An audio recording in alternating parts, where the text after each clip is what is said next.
everyone, and welcome to the special edition of A Plus Wrestling here as we end the year of 2024 and we are turning the page into 2025. And as it's been a yearly tradition in many iterations before A Plus Wrestling, we're continuing that tradition with the best and the worst of 2024. We are going to be giving you our picks, but more importantly, we're going to be sharing with what you, the listeners, thought. And a huge thanks to everyone who responded this year. Really means a lot. Gotta say this, that we had more responses this year than we did in 2023.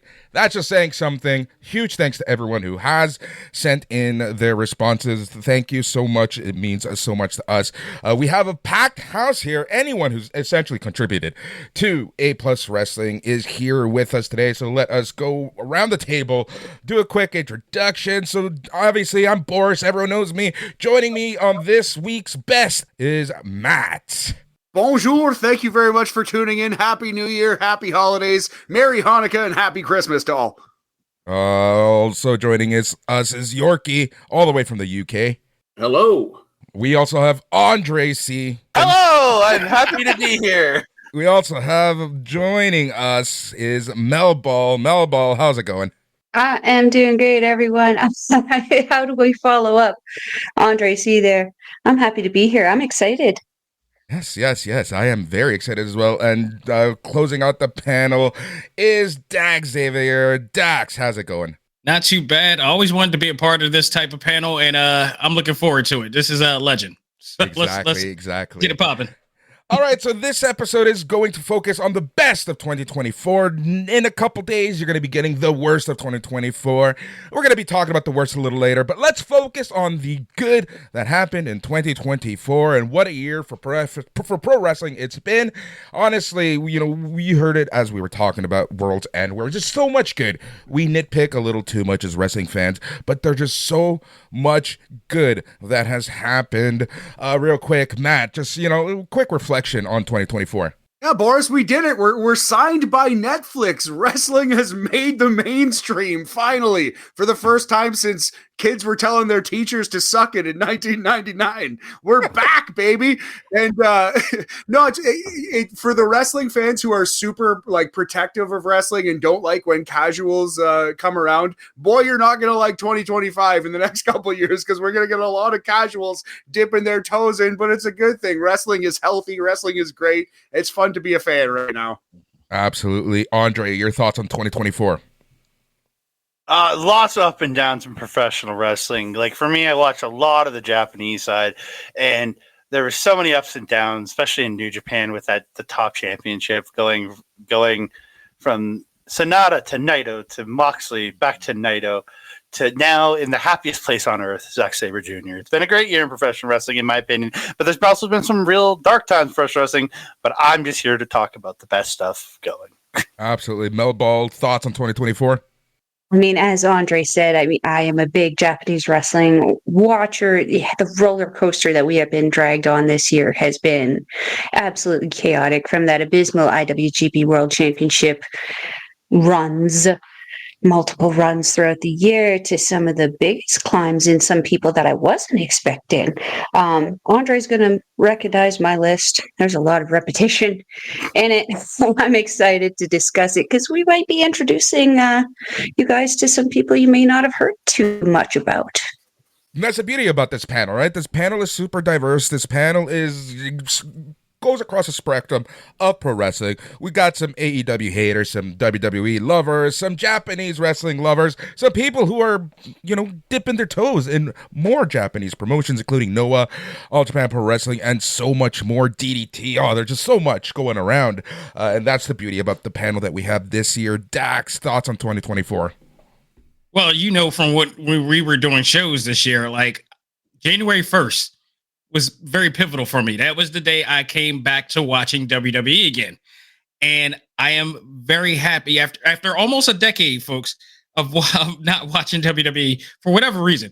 But now I'm back, and I felt like I made the best decision ever, because this year of WWE, and followed by some really good AEW, not as good as the past, but some really good AEW, I feel like the wrestling fan I've always wanted to be. I feel complete this year, and a lot of it had to do with the hard work of every single man and woman in both companies, and actually every company for that matter. Because I mean, it's just this industry is a now well-oiled machine.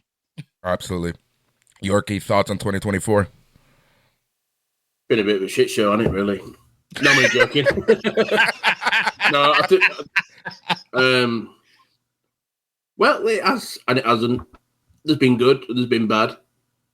I think I'm going to be pretty much, like Matt said, the casual fan. I think I will probably be representing them in this today. Yeah. I don't know. That's exactly it.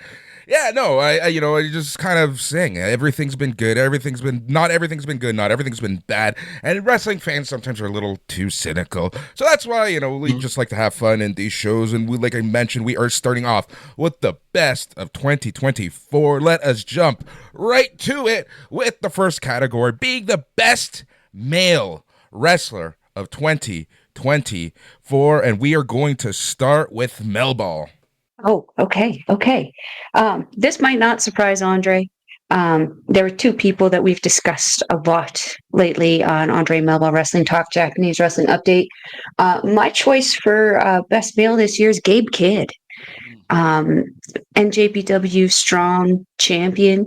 He has gone from being this like meek, bright-eyed and bushy, skunk-headed little young lion and his little sassy pants to being one of the most vicious, aggressive, dominant, craziest guys I think I've ever seen in that ring, because he comes from this almost like bare knuckle background where he like has his traditional style of Roman style wrestling, but then he'll also like knock your freaking face off, as Leo Rush discovered. I think that was in their match with Battle of the Valley, if I'm not mistaken, where Leo got his face busted open by Gabe Kidd's face. Eddie Kingston got his leg broken by Gabe Kidd. This guy has been on a rampage and putting out some of the most, vulgar promos I think I've ever heard, but he's putting out some of the greatest and just brash, unapologetic promos I've ever seen from someone, except for his leader, David Finlay, who's, I would say, a little bit more of a professional version of Gabe Kidd in his verbiage. But yeah, my male superstar of the year, Gabe Kidd, War Dogs for life. Those are my dogs for real. Great choice. We're going to be hearing a lot more about Gabe Kidd over the next few days and months for sure. Andre, what's your pick for best male wrestler? I mean it again. That's because I'm going to keep messing that up. I'm saying in Japan, but I'm not going to say as Mel. He's one of my favorite wrestlers of all time, and he has had such a great rise this year. And saying at the start of this year, he had to win the G1, and he won it. And then he won the title, and he's going to go beat Shota Umino at Wrestle Kingdom. It's Zack Sabre Jr. His run this year has been absolutely phenomenal. He's been cutting. He's one of the best promo guys in New Japan. He's just entertaining every time he gets on the stick. His in-ring has been incredible. He's had one of my top 5 matches of the year, but sadly he will not get one of my match of the year. But he has had one of my top 5 matches of the year with Yota Tsuji in that G1 final. He's just had an incredible rise this year, and I think he's going to carry this company for another year as champion. And 2025 can only be better for him. So yeah, it's got to be for me, Zack Sabre Jr. Great choice. All right, Yorkie, what is your choice for best male of 2024? First of all, I just want to say awesome love for the British guys. Awesome. I like that. However, I say it, however, like I'm going to like drift away from these shows. I'm not. I chose a British guy myself. I was going to go Gunther because I absolutely love Gunther. And I think he's had a stellar year. But for the year that my choice has had, it's made him. I know he was already made. My pick, before I carry on, is Drew McIntyre. I think he has had such a great year with just one feud. The promos he's done to build a feud. He pretty much had the feud on his back when Punk was injured. And couldn't look past anyone other than Drew this year for me. One thing about Drew is, and the whole Drew Punk feud, which I know we'll be talking about a little later, is the fact that for more than half the year, Punk was gone. It took us how many months for even the first match to even happen? So great choice there, Yorkie. Matt, best male wrestler. Yeah, isn't it fascinating that we've all picked different ones so far, and I think we could all argue for many more. Like that's why it's been such a good year for wrestling and such a big year for many talents. I love the Drew McIntyre pick. I love the Zack Sabre Jr. pick. I'm going with the man who bowed out, who retired from full-time competition this year, Bryan Danielson. Arguably the 3 best matches of this stacked year were Danielson matches. Danielson versus Ospreay was incredible. Danielson versus your boy Zack Sabre was incredible. Danielson versus Swerve in Wembley Stadium was absolutely brilliant. One of the greatest matches of all time. This man still did it at a high level, faced such a wide array of opponents, still was cutting good promos, losing to the right guys, beating the right guys at the right time. Bryan Danielson, the male wrestler of the year, and probably the last year he will ever be eligible to win it. I think he brought it home. Absolutely great choice, Matt. Dax, male wrestler of the year. First off, there is not a bad pick among anybody who said any pick of their own. Like, this is how awesome this year has been. Real big shout out to Melball, who mentioned Gabe Kidd, because we had a conversation a while ago about me watching him for the first time and through a promo that he did in New Japan, and it felt like a actual mixed martial arts interview, and it just felt gritty and real. And just hear you talk about that, I'm like, okay, I'm not the only one who gets this. That's going on. So yes, credit to, I'm looking forward to him in Omega for that. Zack Sabre Jr. Abso-freaking-lutely. I saw that G1 Climax match. That was freaking awesome. But I'm gonna go strangely in a direction that probably none of you have, because you've already been used to it. Remember, I came in back to WWE in year one. Day one. And I haven't seen what this gentleman has done since he left AEW. And he's come to that deal. But I knew how good he could be. And they gave him, if they give him an opportunity, not only did I see him do what he did, I also saw what I knew that he could do and what his father knew he could do. And then he did it tenfold with a storyline that was just fantastic and really grabbed you. And then it ended up with a huge climax here in Philadelphia that it was just incredible. I got to give my flowers to Cody on this one. Of course, not a bad pick among everybody, but for me as a Rhodes fan that got me into wrestling, I'm just putting it out there. The way the fans gravitated to him, the way the story carried, the way his promos go, it's just what an amazing road for him in that company. And yeah, I gotta give him props. I gotta tag up on that because when SmackDown came to Edmonton, I would get into the building right at 6 p.m. our time when it went live, and I was running around and I hear his music, so I was like, it just stopped, ran through the curtain into the thing, just so I could do the whoa with everybody. So that tells you something about Cody Rhodes. The decimal meter going off the scale. Yep. Here's the thing about Cody Rhodes. A lot of people weren't sure whether Cody Rhodes would be able to carry WWE after Roman Reigns' historic run. And I believe that he is not only doing that, but you have to be happy for the guy for the simple fact that this is the babyface he wanted to be in AEW, and the fans just turned on him, and now he gets to do it in WWE, and then some. My pick is also going to be Cody Rhodes. Never thought I would fucking say that a few years ago, but here we are. Cody Rhodes, best male wrestler, and we're going to jump straight to the listener picks, because just like Dax, just like myself, with about 40% of the choice was Cody Rhodes. What's interesting here is that, again, the winners aren't with the 90% like in the past. Like, they are so diverse. So Cody Rhodes with 40% of the picks for best wrestler of the year. And in second place, Gunther with 25%. And in third place, Bryan Danielson. So there you go. Some love from both companies.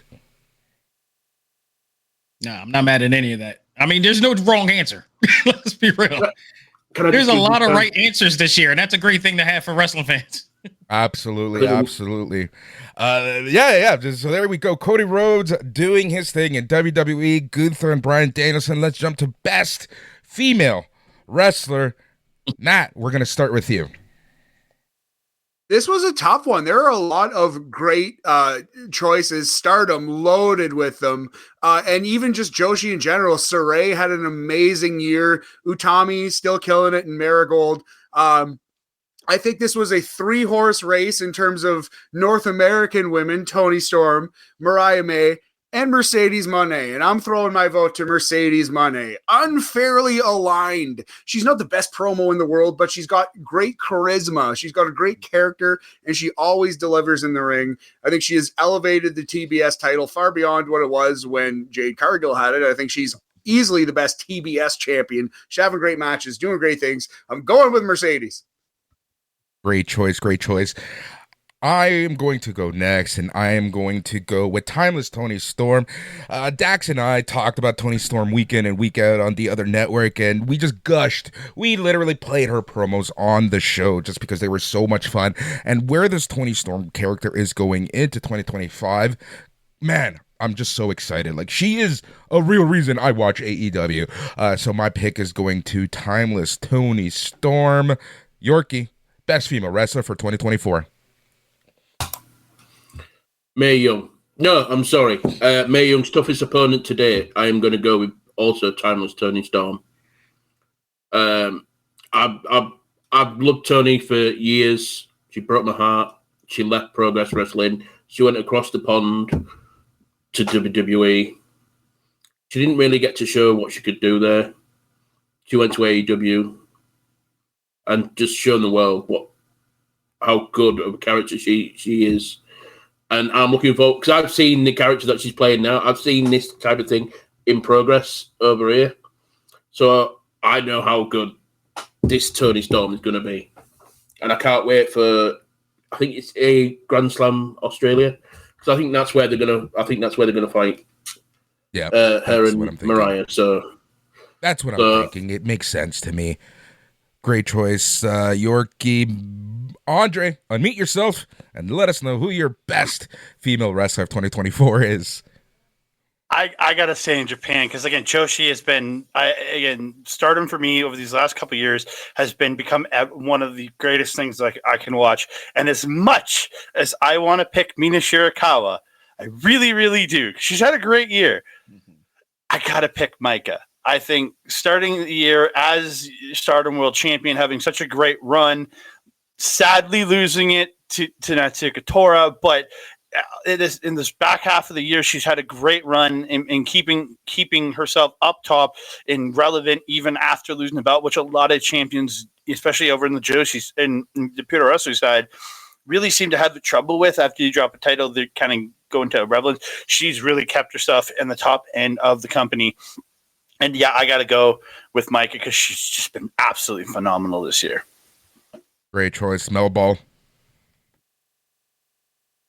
That was a good choice. For woman there, because Maika was a dominant feature in the winning of her title, a little overshadowed by that massive exodus happening and Marigold forming. But my choice this year is actually Andre's missed choice there, Mina Shirakawa. I have to give her props on this because she not only held down the fort in Stardom, really focusing on the growth of Empress Nexus Venus and really kind of being that kind of mentor to Hanako as she's kind of risen through the ranks over this year. We've also seen Mina travel all over the place. She's been in North America. She's been in Britain. She's now a double champion over there for, I believe it's Rev Pro. So like she has been taking the Stardom name, not just in Japan and making it something worth talking about. She's been taking it all over. We've even had the privilege of seeing her just do a run-in Edmonton when AEW was here. I would have preferred to see her wrestle, but that's a conversation we can have with Tony Khan at a later date. But yeah, my choice female, Mina Shirakawa, and I'm excited that now she's in North America. She's going to be working AEW, I think, and Ring of Honor a lot more frequently. Great choice. Can I ask something real quick? Purely because you two are more Japanese. I haven't watched much Joshi wrestling this year, but I've heard Sarai is she like a 3-company champion over there? Mute. I think he's saying 2 company there. Two. Man, I'm so bad at this mutant thing. Yeah, I think 2 at the moment. 2. So I'm just wrong. So obviously she had a tough run in NXT, and to see her going back over to Japan and just kill it. I thought I'd just give her some flowers. Oh yeah. I almost wish I would have had the balls, as it were, to pick Sarai. That would have been the hipster pick. But like she's had an amazing year. She's also like a great promoter. They do this Saraiism indie shows all the time. She's done like 5 of them, and she always has an absolutely incredible match. Like those are must see. Her main Saraiism, her own promotion. So yeah, Sarai is a real one, and she definitely got dealt a bad, racist, idiot, terrible character in NXT, and I'm glad it did not stymie her at all. Didn't really set her back much in her career. Yep. Dax, what is your pick for best female wrestler in 2024? You really need a crystal ball to predict the obvious. I know, right? I will give honorable mentions to Mariah May and Mina Shirakawa as well. I mean, because they're part of my pick, and they were connected to the pick that I made that you're making. But just those 3 alone in AEW just really drew charisma and drew attention to that division and everything like that. But it all, to me, headed by the attraction that is Timeless Tony Storm. And like Boris said, it was one of our favorite segments, unofficial segments of our reviews of AEW Dynamite. Just the highlight of that night, just her charisma. First of all, like Yorkie, you said you've already seen what she could do. I did not see what she could do, so I was unaware that she had this much charisma and acting ability to create such a character and do what she did with RJ City and the way that they work together and the chemistry they did.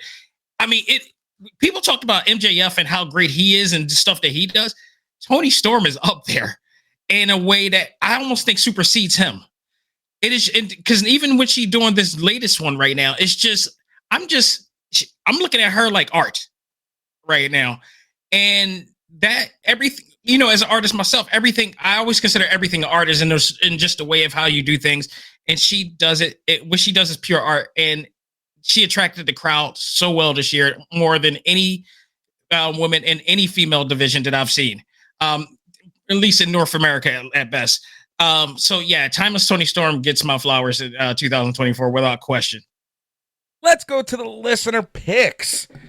This one won't surprise too many because Timeless Tony Storm is the winner with 40% of the picks, with 35% in second place is Rhea Ripley.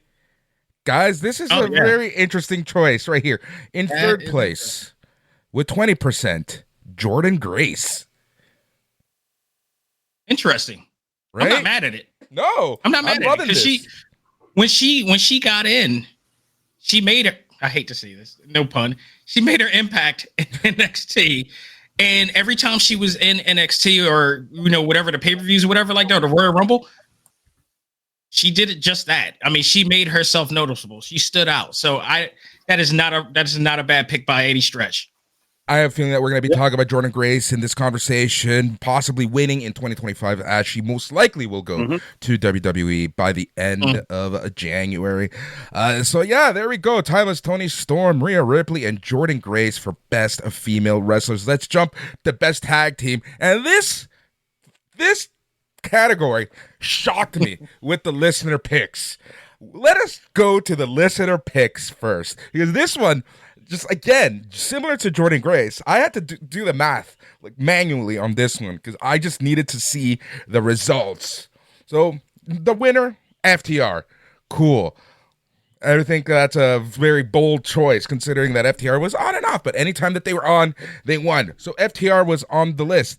In second place, and this is the one that surprised me, Axiom and Nathan Frazier.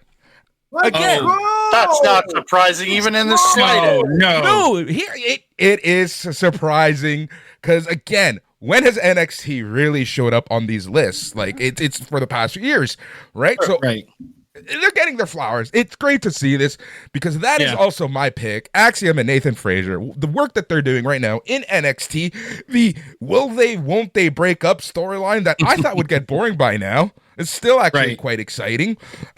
And I just love Axiom. Like, who would have thought that this math geek ends up being a successful character? And anytime that they do reference a kid, just fucking kills me. So Axiom, Nathan Frazier is my pick for best tag team. But again, FTR number 1, Axiom and Nathan Frazier number 2. Dax, we're jumping right back to you for your pick for best tag team of 2024. Man, I wish you would have made me the second pick on this one, but. No, I've watched those Axiom and Nathan Frazier matches. They are dynamic as hell. Like, it's one of the things that literally does stand out. And to me, tag teams didn't really stand out this year, which is weird to me that FDR was number 1 on their pick because I don't even remember them being there as much as they should have. I mean, is it just? I mean, we get it. They're FTR, but as far as being FTR this year. I don't think they had the opportunity to due to circumstances beyond their control as well. But I mean, maybe they're just giving flowers due to the circumstances beyond their control. But I'm gonna co-sign with you on Axiom and Nathan Frazier because when I saw those matches, it was like, this is not NXT. What am I watching here? Exactly. So that would be my pick. There we go. Andre, what's your pick for best tag team of 2024? Honorable mention to Fraxim. Like when I've watched NXT specials this year, they have been a highlight for me. Whether they just flow so well, you can always expect one to hit the other so that they can keep their titles. That's how they keep the titles, by hitting each other. That's how it happens. But I gotta go. It's my favorite tag team of all time since the Pro Wrestling Noah days, and it's TMDK, Shane Haste, and Mikey Nichols. IWGP Tag Team Champions this year, Strong Tag Team Champions this year. They only dropped them in the last couple months, ran with those belts for a good, solid chunk of the year. Just have had put on nothing but bangers this year, and everything they've been doing, they're just entertaining as hell. Shane Haste is probably one of the most dynamic wrestlers. I would love to see that man have a singles run just for how charismatic he is. I'd love to see him just cutting promos and just getting wild with some of the guys in like that never open weight title division. I would love to see him in there, but these two have been so good. But yeah, I don't mention the Fraxim because they were dynamics here, but I got to go with my team, Team DK, man. Yorkie, best tag team for 2024. Right. Originally, I was going to go with FTR because for me, I love tag team wrestling. But it's been a bit lacking this year. Mm-hmm. There's not been, apart from like Fraxium and a couple of other, obviously, I wish I had the time to check out the Japanese scene because I know of the tag teams, but I don't have time to watch a lot of, you know what I mean? Mm-hmm. I want to give a shout out to my boys, the GYV, Grizzled Young Vets, because I'm glad they're not the Schism anymore. It was the Skits. I am going to go with Fraxium. From what I've seen in NXT, they're the team. Although I am enjoying the return of the Viking Raiders. I think they'll be the team to watch next year, hopefully. But for this year, I'll go with Fraxium. Agreed. Melball? So this is where that repetition that I mentioned is coming in. I am a War Dog fanatic. I love the Bullet Club War Dogs right now, and particularly for this particular tag team, because there's a few tag teams within Bullet Club, I'm going with Drilla Maloney and Clark Connors. These two guys, since they have joined up together, have been just the most dominant, vicious, violent combination of men I have seen in the tag team division. And when they get a hold of those tag belts, they hang on to them like dogs. They really do. They are their namesake. They will bite, they will claw, they will throw you around. They do everything within their power to keep the titles around their waist to the point where they even got their own straps, which I would say is a bad omen going into their Wrestle Kingdom match, as Kevin Knight's been carrying around those white War Dog straps. Makes me think they're going to come home. So, yeah, tag team of the year, I think for me, it's going to be Bullet Club, Drilla Maloney, Clark Connors. Great choice. And I do think that they will lose at Wrestle Kingdom. But we'll chat that as we chat Wrestle Kingdom. Matt, what is your pick for best tag team of 2024? I'm so happy to hear the love for Axiom and Nathan Frazier. I picked them, and I feared I would be the only one. No. But no, we're all in on this team. If you watch them, you know they're great in the ring. Yeah. I love their characters, man. They're not every tag team ever is just two bros or two gals just being friends and winning matches. And these guys are like Shaq and Kobe. They're like Jordan and Pippen. They're competitive against each other, but each of them know how good their other one is, their counterpart, their friend, and they complement each other well in and out of the ring. But like they each think deep in their heart that they're the best one. Axiom and Nathan Frazier are the Ross and Rachel of Shawn Michaels and Marty Jannetty's guys. They're like the best possible version of this gimmick. It's amazing. I love this tag team so much. They kill it in the ring. They kill it out of the ring. Give them their flowers. It's been a down year for tag team wrestling, but they are the best team in the world right now. I think the last series of matches also really sold it, I think, for me. Because one is injured, the other one is trying to pull, but they managed to pull the story of that off in a way that, like, oh my God, are they going to lose the titles? Are they not? And they somehow, some way come out of it. And I felt the way that it was handled was, booked brilliantly on their behalf. So, I don't see any reason why it's not unanimous right now. It's crazy. Like, here's the thing. I think it's because I don't know who they are. Here's the thing. No, that's fair. They're a little bit of like the best kept secret in wrestling kind of thing right now because they are on NXT and they are just like opening match act on NXT, but like they keep killing it every time they get any TV time in a match outside of the ring. They're just great. And it's a unique look at the tag team formula that we've seen done so many times. It's just, killing it on all fronts. Yep. Absolutely. Yeah. All right. I think I just need the dementia era to be more over for me to get back into the WWE. I'm a little hesitant. I feel like there needs to be a certain amount of like detox. Dax, Melball, Dax. As a recovering WWE fan, after not being a fan for almost a decade, for protesting reasons, I feel comfortable. I feel safe, if that helps. And they're in a position where they don't insult your intelligence. Philosophically, almost, I guess, politically, they are really making moves that make me happy. So, I think I understand where you're getting at and maybe why. So I can tell you, like, I wasn't going in until I was sure to get back in and invest in that company.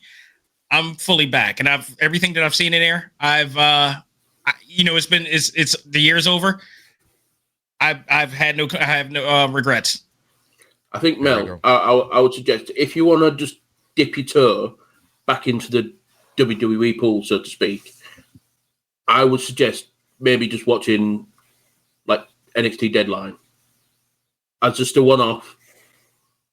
That's just a great show. I still have access to it. I think I still have access because I'm seeing some of like the 2017 stuff, and I'm like, No, you don't want that. You don't want to go there. No, literally, just the Deadline from a couple of weeks ago. You'll be fine. Yep, that's the no area. Plus, you get to see Julia as well. And yeah, that's right. Yeah. Oh, I like that. I'm not going to complain about that. Yep. All right, let us keep going.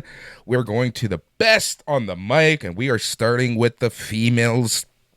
Let us start with Yorkie.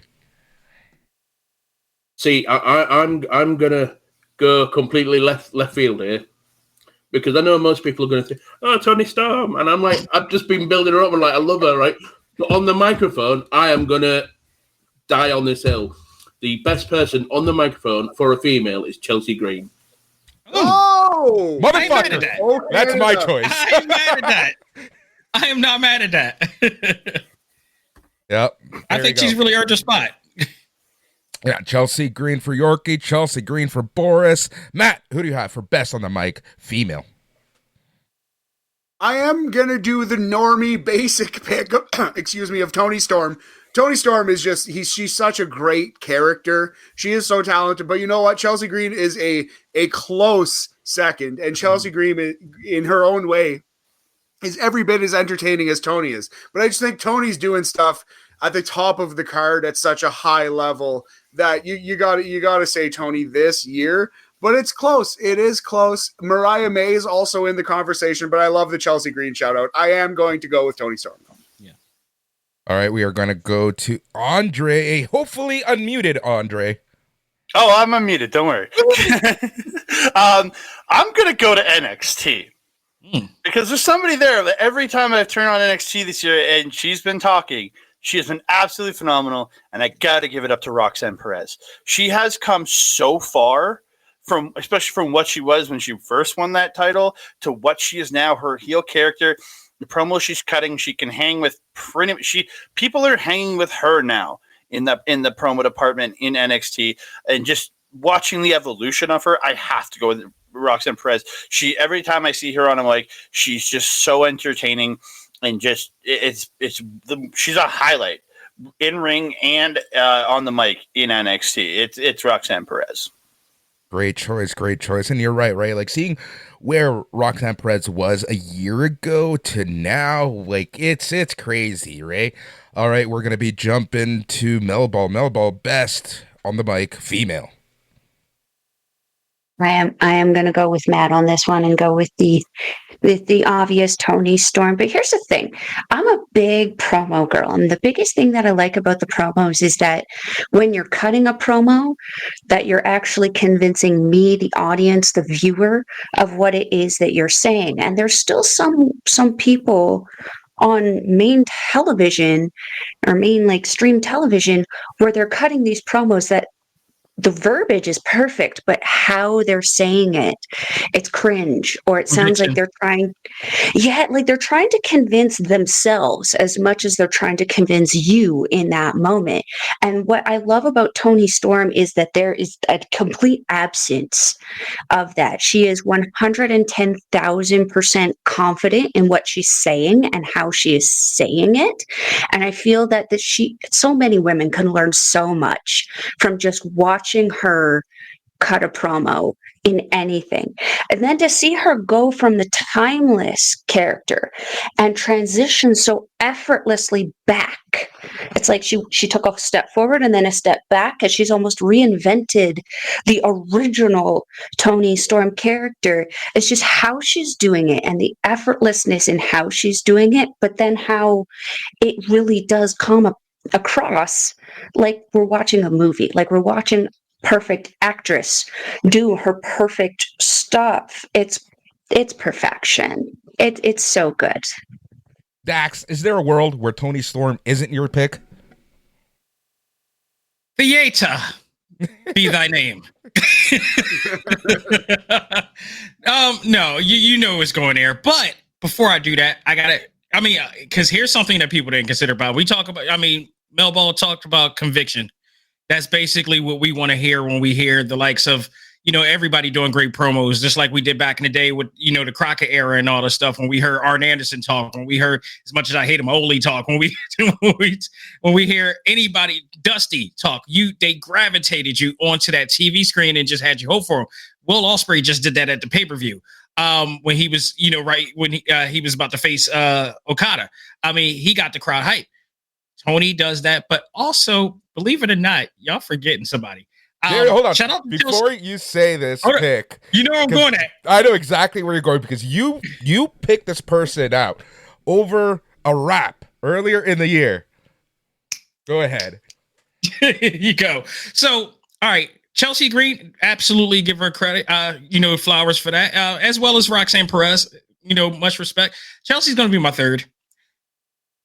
Tony's my number one, without question. Number two is Harley Cameron. If you look at everything she has done, she may not be the best wrestler, but she's developing really well in the ring. But when she gets interviewed with Renee Paquette, and how Renee Paquette, we need to bring her up soon too. When Renee Paquette plays off of her and they play off of each other, it is unfreaking believable how talented she is. Only to be rivaled by Tony, in my opinion. Say what you will about her. I think she's getting better in the ring. She's committing more, but in terms of her, look what she did with the 12 Days of Christmas. I mean, she just does these things so flawlessly. So shout out to her. But yes, Toni Storm is my number one pick for this. She's just absolute theater. She's art.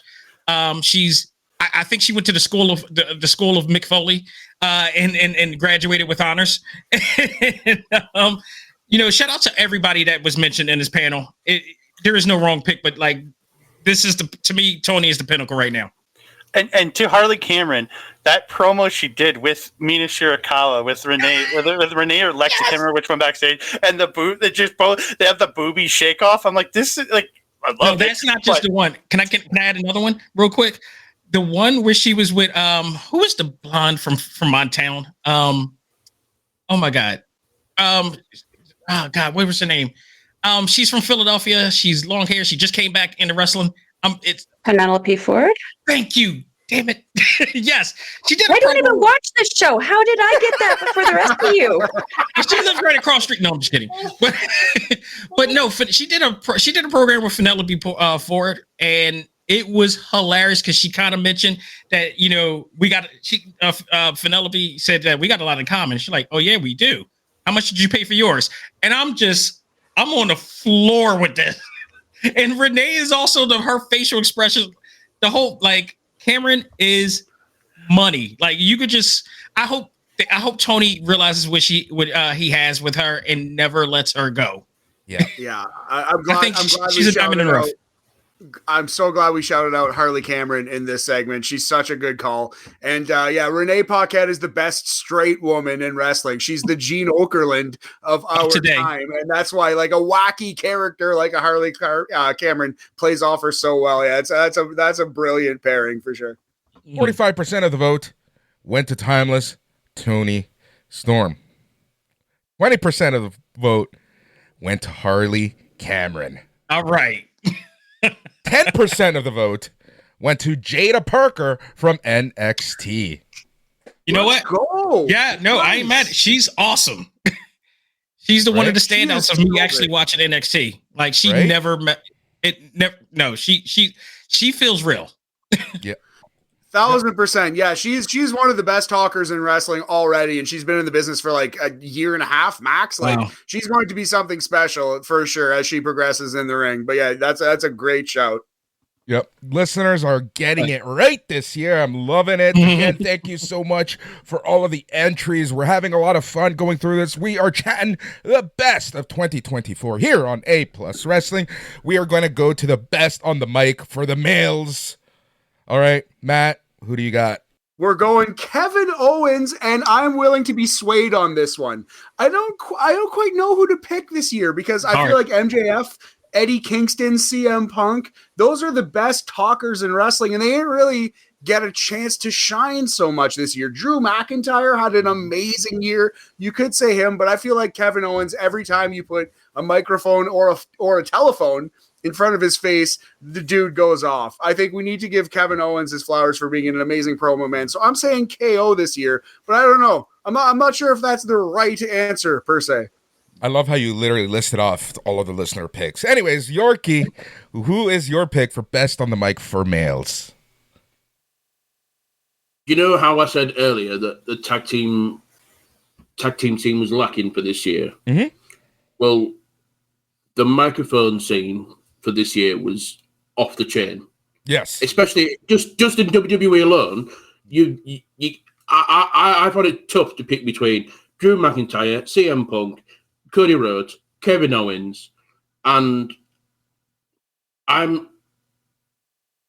earlier I said, like, Drew was my pick for Superstar of the Year because he carried that feud when Punk was not there. Like 7 months of it was just on the mic alone.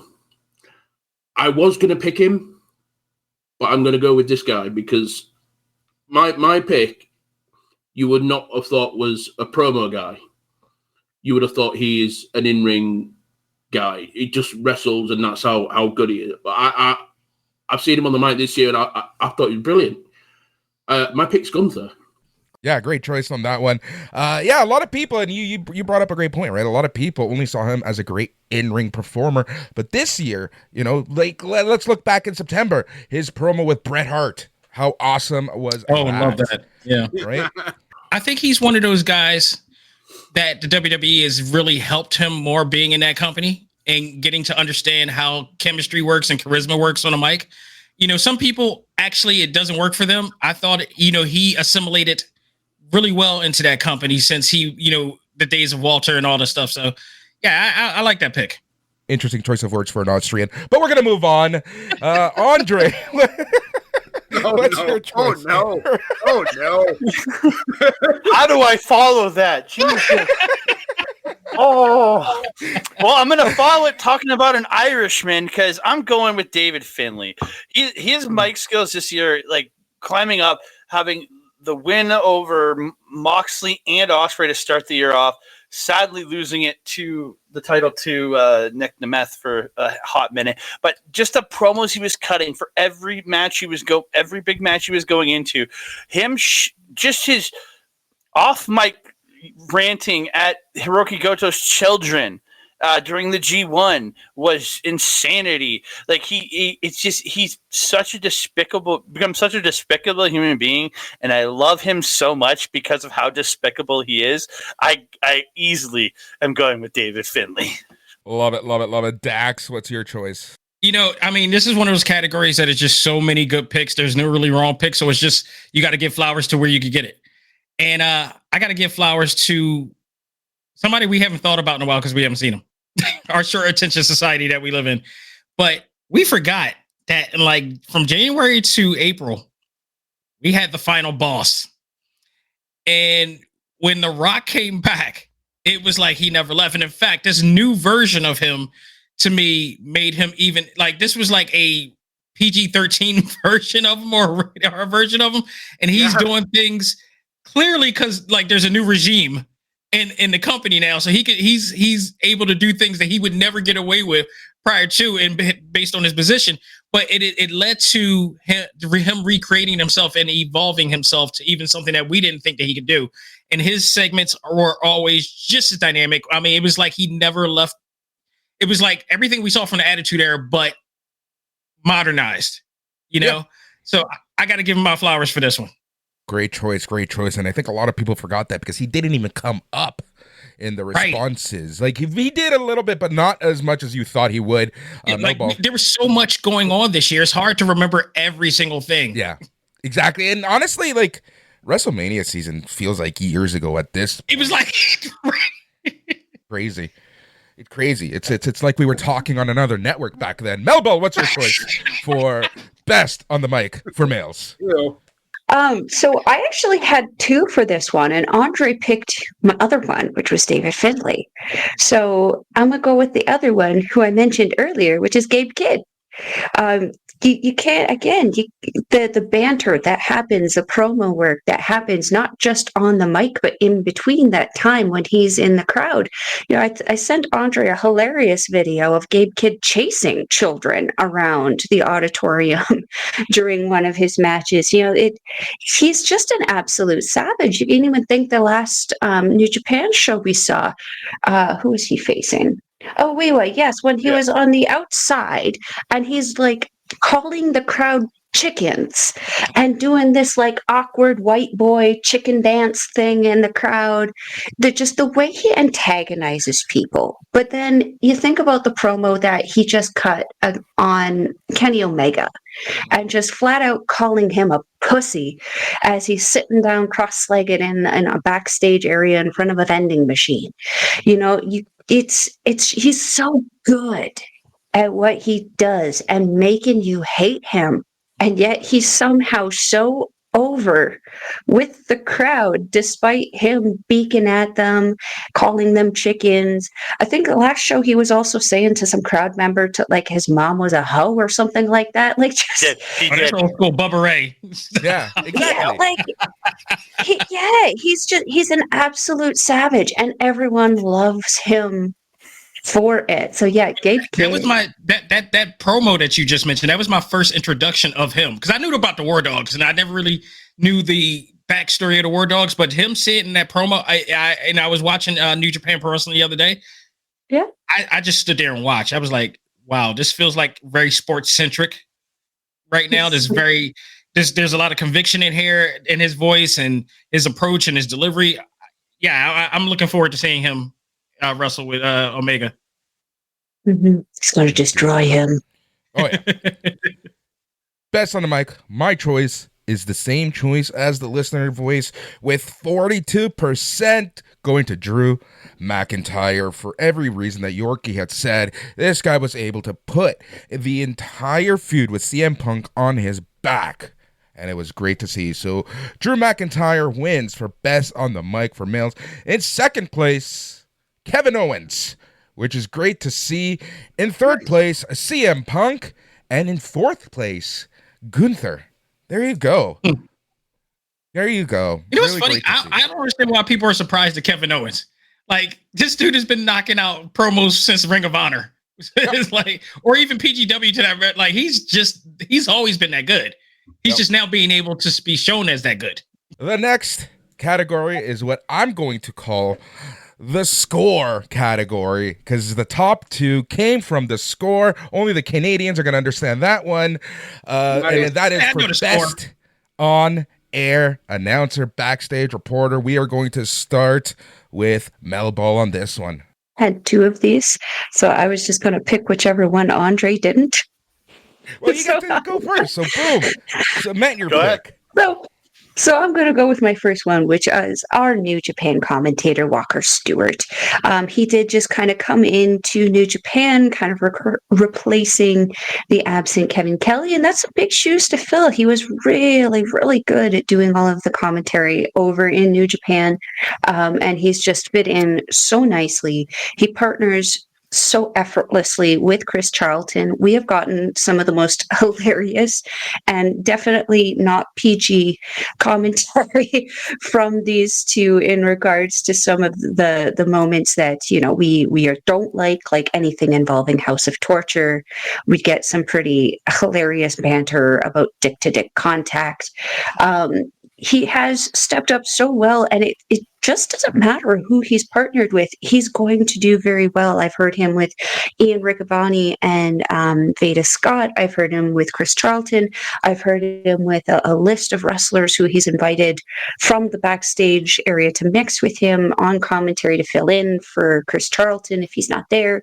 It's just been so good, so effortless, and his voice is just also hilarious. He's learned all the moves very, very quickly. There's no kind of bullshittery that some people do. Well, they'll just say the wrong move or they'll just not say anything at all. He's taken the time to do his research and come in very well educated. So yeah, my choice, Walker Stewart. Great choice. One of the only people who would call a show from the side of the highway in his car. Absolutely love that. Andre, we're jumping to you. I'm going to go with one of Walker Stewart's partners this year, but it's not his main partner.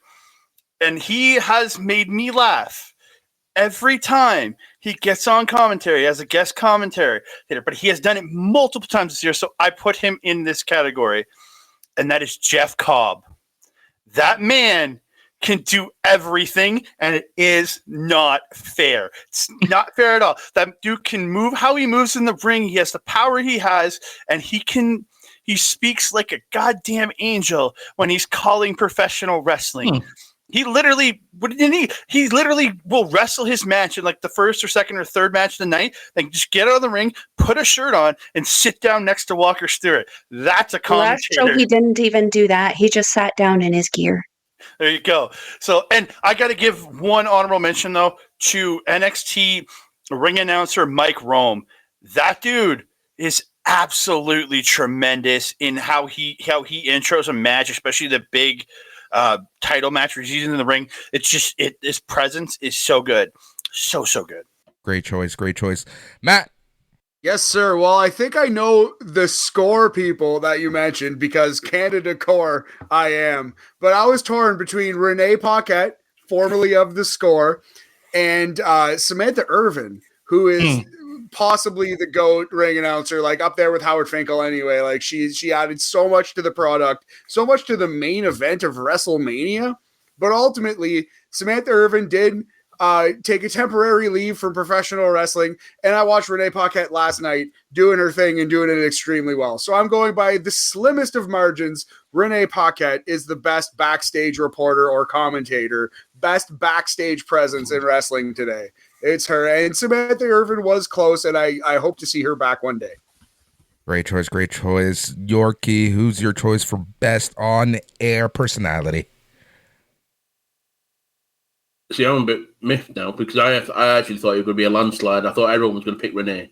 I don't even know who the guy. I don't know the guy that Melball picked. I've not heard him or anything, so I can't comment on him or anything. I obviously know Jeff Cobb is. But I legit thought it was going to be a landslide for Renee, and I was going to go on the side and pick someone else because I was going to pick Jackie Redmond. I think she's brilliant. I think she's done a cracking job for stepping into Renee's shoes, so to speak, in WWE. I think she's done. Obviously, you can't discount Renee. Renee's brilliant. She's fun. Apart from her obvious choice in men, she hasn't married me. She's married him. Whatever. But but yeah, I'm going to stick with Jackie because I think she is doing a great job in WWE, and she has such a good rapport with, especially CM Punk of all people. So I know that they're good friends, and I think they have a good. They bounce off each other quite well. Yep, absolutely. Dax, who's your pick for best on-air personality? You know, in terms of commentators, I want to give flowers to two people that I don't think anybody would think to give flowers to. One is Nigel McGuinness. Because I think he's been extremely well entertaining and he's kind of their Joe Rogan in a lot of ways for that company. He entertains, he educates, but he also does comedy as well. It's just very entertaining to hear from. Another guy that I feel like a shithead. Sorry. Yes, 100%. I think another guy that I don't think anybody's going to give credit to, but I think in the next year, if we hear from him more, Joe Tessitore. Like, I feel like saying him is cheating because of his background. He's already been in major sports doing that commentary, but for him to come into WWE and just come in like it was just easy, you got to give him credit for that. His professionalism is just unbound. But honestly, pinnacle is going to be Renee Paquette for me. She embodies the old school traditional way. I've been listening to her way back on your Canadian televisions and radio stations for a long time before she went to WWE, and I've always admired her passion for this business and professionalism for this business. And the fact that she gets it, she understands it. She is extremely entertaining, but she's also extremely well informed to the art of this business. You got to give her credit. She's an instant classic Hall of Famer.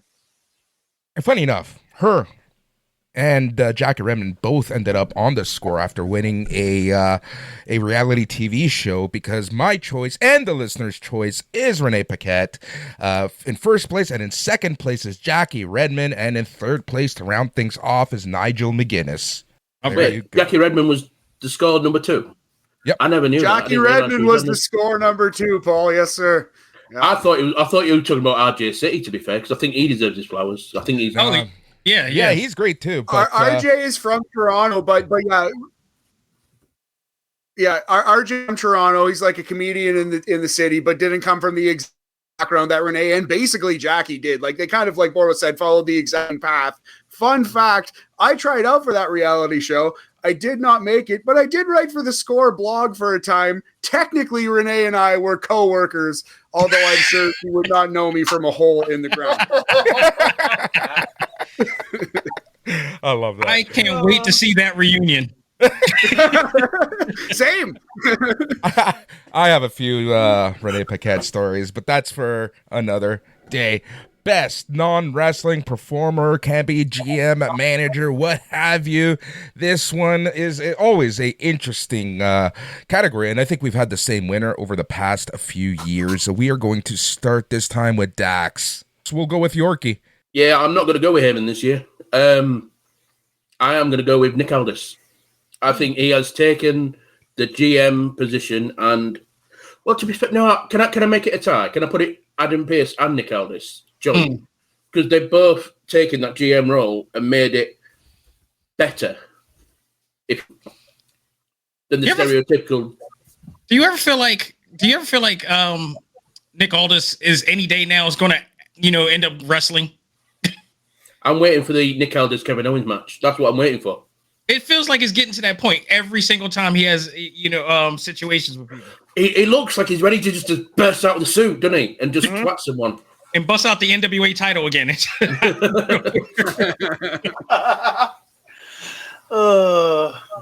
Yep. No, I definitely agree. I like where your head's at. Oh, there's Boris. Great choice. I'm here. I just turned off my camera for a couple seconds. You recognize the face? Yep. Exactly. Matt, you're next. All right. So to me, the hardest thing in wrestling to do correctly, because we've seen so few of them, is a baby face manager. It's tough to get like a classic, like a superstar baby face manager. You know where you can find one? Prince Nana, baby. He is killing this role that we haven't seen very many people kill. He's a perfect sidekick, a perfect like lackey, a perfect, Sue boss. He's the understudy. He is the Dante Silvio to Swerve's Tony Soprano. You know what I mean? He's his underboss, but he's killing it as this babyface, sometimes heel, but lately babyface manager, and that's tough to do. So I want to go with Prince Nana this year.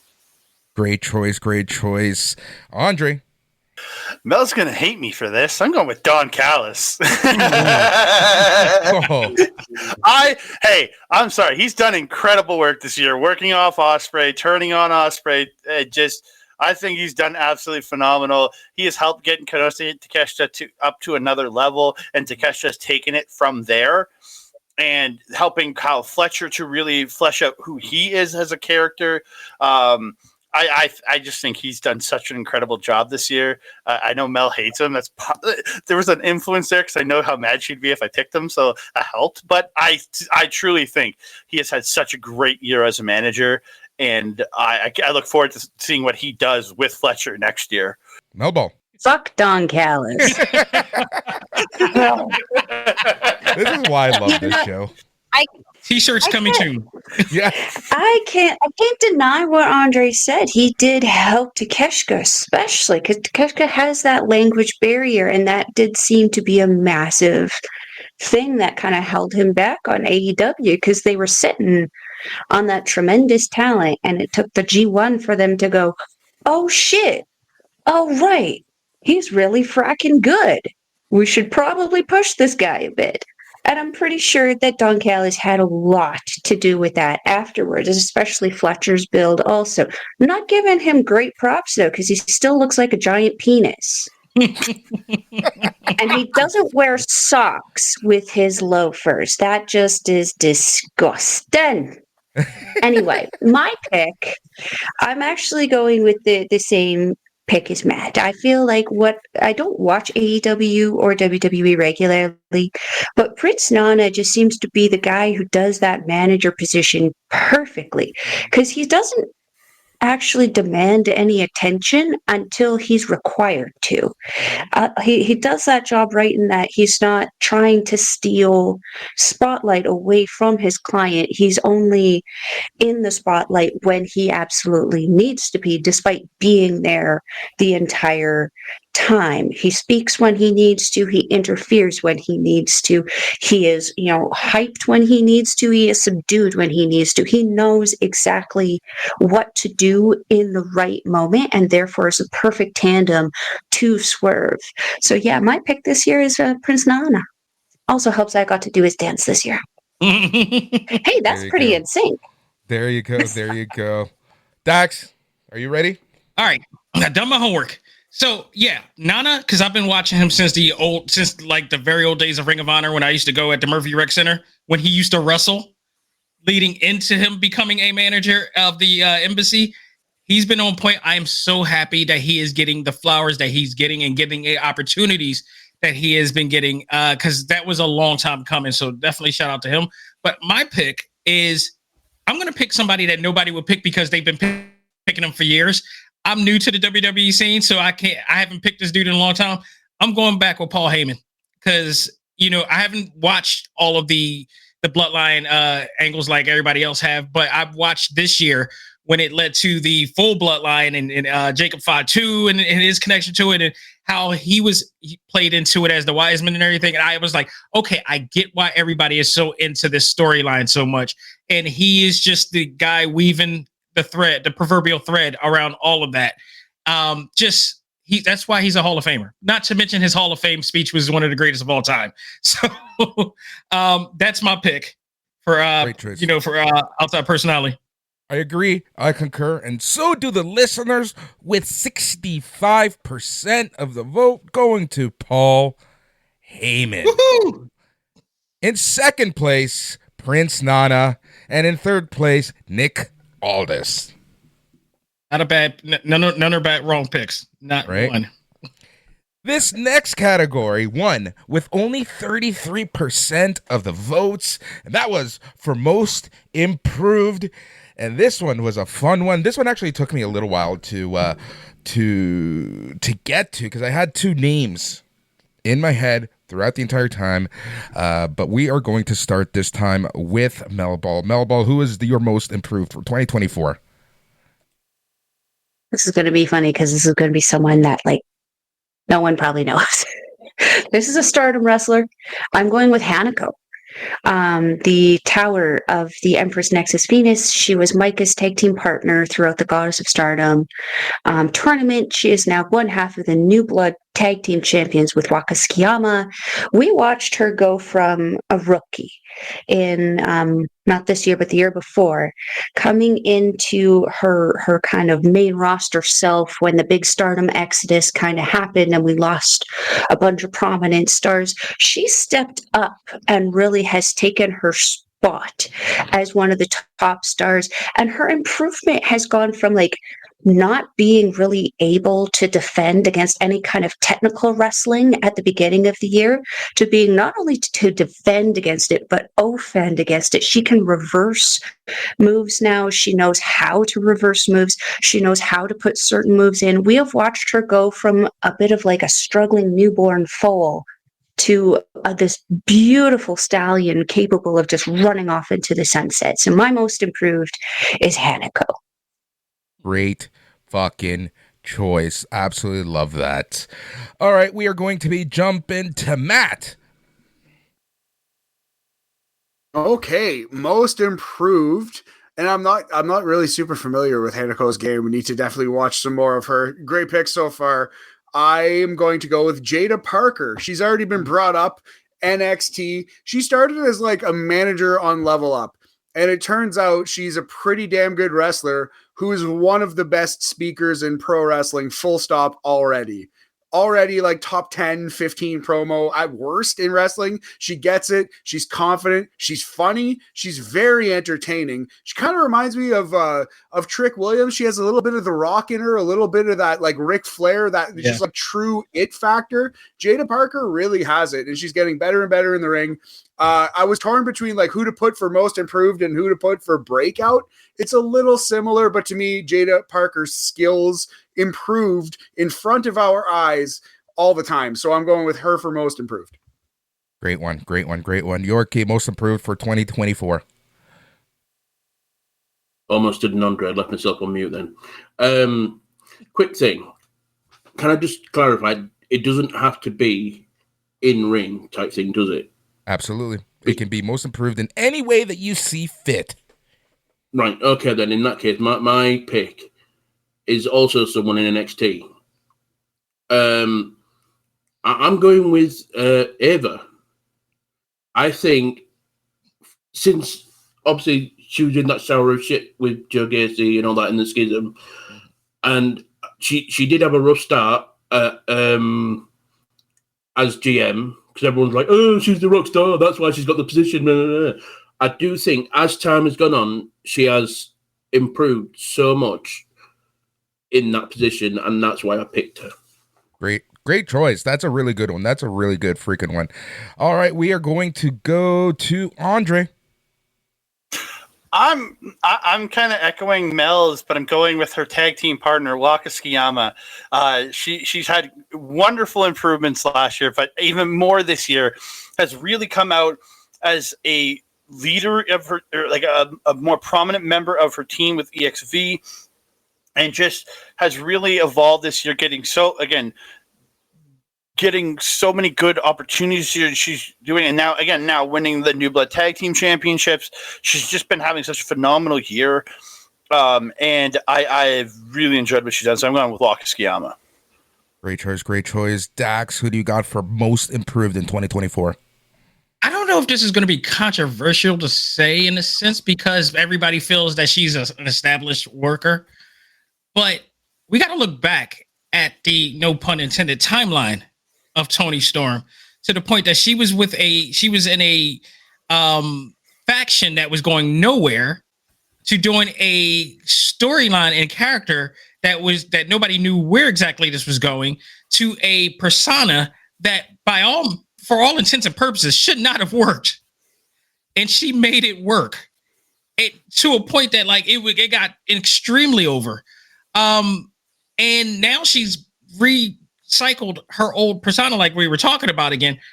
I gotta say, Toni Storm to me gets most improved in that note, because there was a point in her career where her career could have been over and it could have just bombed. She reinvented herself in ways that nobody could even fathom. That's not an easy thing to do. It's not. So, she gets the flowers for me with most improved. That's a great choice. I love that explanation, because it's true, right? She was kind of floundering, and then, we got the timeless character. My pick, once again, is the same as the listener picks, and like I said, only 33% of the votes, because this one was so spread out. That is Liv Morgan won at 33%. Number 2, Dominic Mysterio at 20%. We also saw some Chelsea Green, some Damian Priest, some Jada Parker. This one was very, very, very spread out. But Liv Morgan is your most improved for 2024. Oh, they're some of the most entertaining characters in WWE right now. I have no fault with that. And Dominic, man, I'm so impressed with what he's been doing. Oh, yeah. I love his interviews, outside of WWE. His interviews are just so on point. Growing up in the mean streets of San Diego and not getting his own room, not getting the car he wanted. It just reminds me of, Mean Street Posse Shane McMahon, and that's what I love about it. Exactly. Yes. Just watching him makes me a proud father. Okay, and I'm not even what I'm saying? All right, we are going to go to best comeback of 2024. Andre, you seem excited for this one. Let's hear it. Oh, we literally were chatting about this in our group chat earlier. People weren't sure what the best comeback, and I finally realized what it was this afternoon. I know what it is. It's Nigel McGuinness at All In, making his return to the ring. I consider that a comeback, because he hasn't wrestled in a decade, over a decade. So Nigel McGuinness returning in the Battle Royal at All In, and then only a few weeks later gets to wrestle Bryan Danielson on TV. It's Nigel McGuinness, man. It made me feel so good this year to see that man walk out in that match. Great choice. And he is part of the listener group, so we'll see what place he ends up in, but Nigel McGuinness is part of the final group. Melball, who do you got for best comeback? Yeah, this is a hear me out kind of choice. I love these. It's not like Poopy Cupcakes, because it's a hear me out. I picked Saya Kamitani because she had a pretty womp womp year. Like, it was there. It wasn't overwhelming. It wasn't underwhelming. She was very consistent performer, persistent entertainer, but losing Queen's Quest really did put a damper on her and her momentum. It pretty much hit a wall. Then she went through the whole thing where she was looking like she was going to join Empress Nexus Venus, and it again was just not hitting. It was feeling underwhelming in the same way that Queen's Quest was. And then she betrayed everyone and joined Hate, and now we are seeing the Phoenix Queen coming into existence, where we are seeing Saya Kamitani come back as not this sweet, by the books kind of girl that we've been used to seeing her as, but as this dark energy that just comes in and has just absolute drive to win the match, and she doesn't care what she needs to do or what she needs to utilize to get there. And for me, that's a comeback. She's completely changed her character, changed herself, changed everything but her name, essentially, which thank Christ, because, man, I can't deal with any more of these D-bri-bri-D-D-B-D-do-da-day name changes that confuse the ever-living hell out of me. So, yeah, my comeback is, again, hear me out, it's Saya Kamitani. I like that one. We are going to Yorkie. Yeah, I'm Team Andre. Nigel McGuinness. Great one. Enough said. Matt. So Nigel's such a great pick. I might lean Nigel. I have written in here The Rock. And much like Dax was talking about before, like, this man came in and just turned heel and main evented the first night of WrestleMania and was awesome on TV playing this heel. The Rock did make a comeback, and it was a great comeback. Saya Kamitani is a great shout too. From the little bit I know, like, she turned heel and is killing it. I think was she not in the main event of the year-end show of Stardom last night as we record this? So she's also like a great shout. Nigel's a great shout, but I think someone on this panel must vote The Rock. So I'm going to say The Rock has to be mentioned as well. You did it for The Rock. You were waiting the entire time to say that word to you. Dax? I want to give it a tie, actually. I'm gonna be that dude. But like both Andre, I'm on Team Andre and Team Matt on this, because like exactly what I was talking about before with The Rock coming back, never missing a step, actually taking it further, becoming the Thanos of WWE at this point, and being able to do what he did to gravitate a whole bunch of millions of people to come to Philadelphia in that damn crowd of a weekend we had, and do what he did and make it work. It's just tremendous. Nigel McGuinness, that was awesome. That was just fan-free. Again, me going to Ring of Honor and watching this man go, when he used to wear the spiky, Eric Idol spikes or Billy Idol spikes and all that stuff, and watch him do what he does, and to see him come back and never miss a step at that battle. Kudos to both of them. Got to give those a tie. Once again, my choice is with the listeners, with 40% of the votes. Matt, Dax, it is The Rock. There we go. Best comeback to The Rock. In second place. Oh, wait. Can Nigel McGuinness. All right. Hey. I win both. And in third place, this doesn't surprise me. Again, had to do the math to make sure that it all worked out. And that's Jesse Ventura.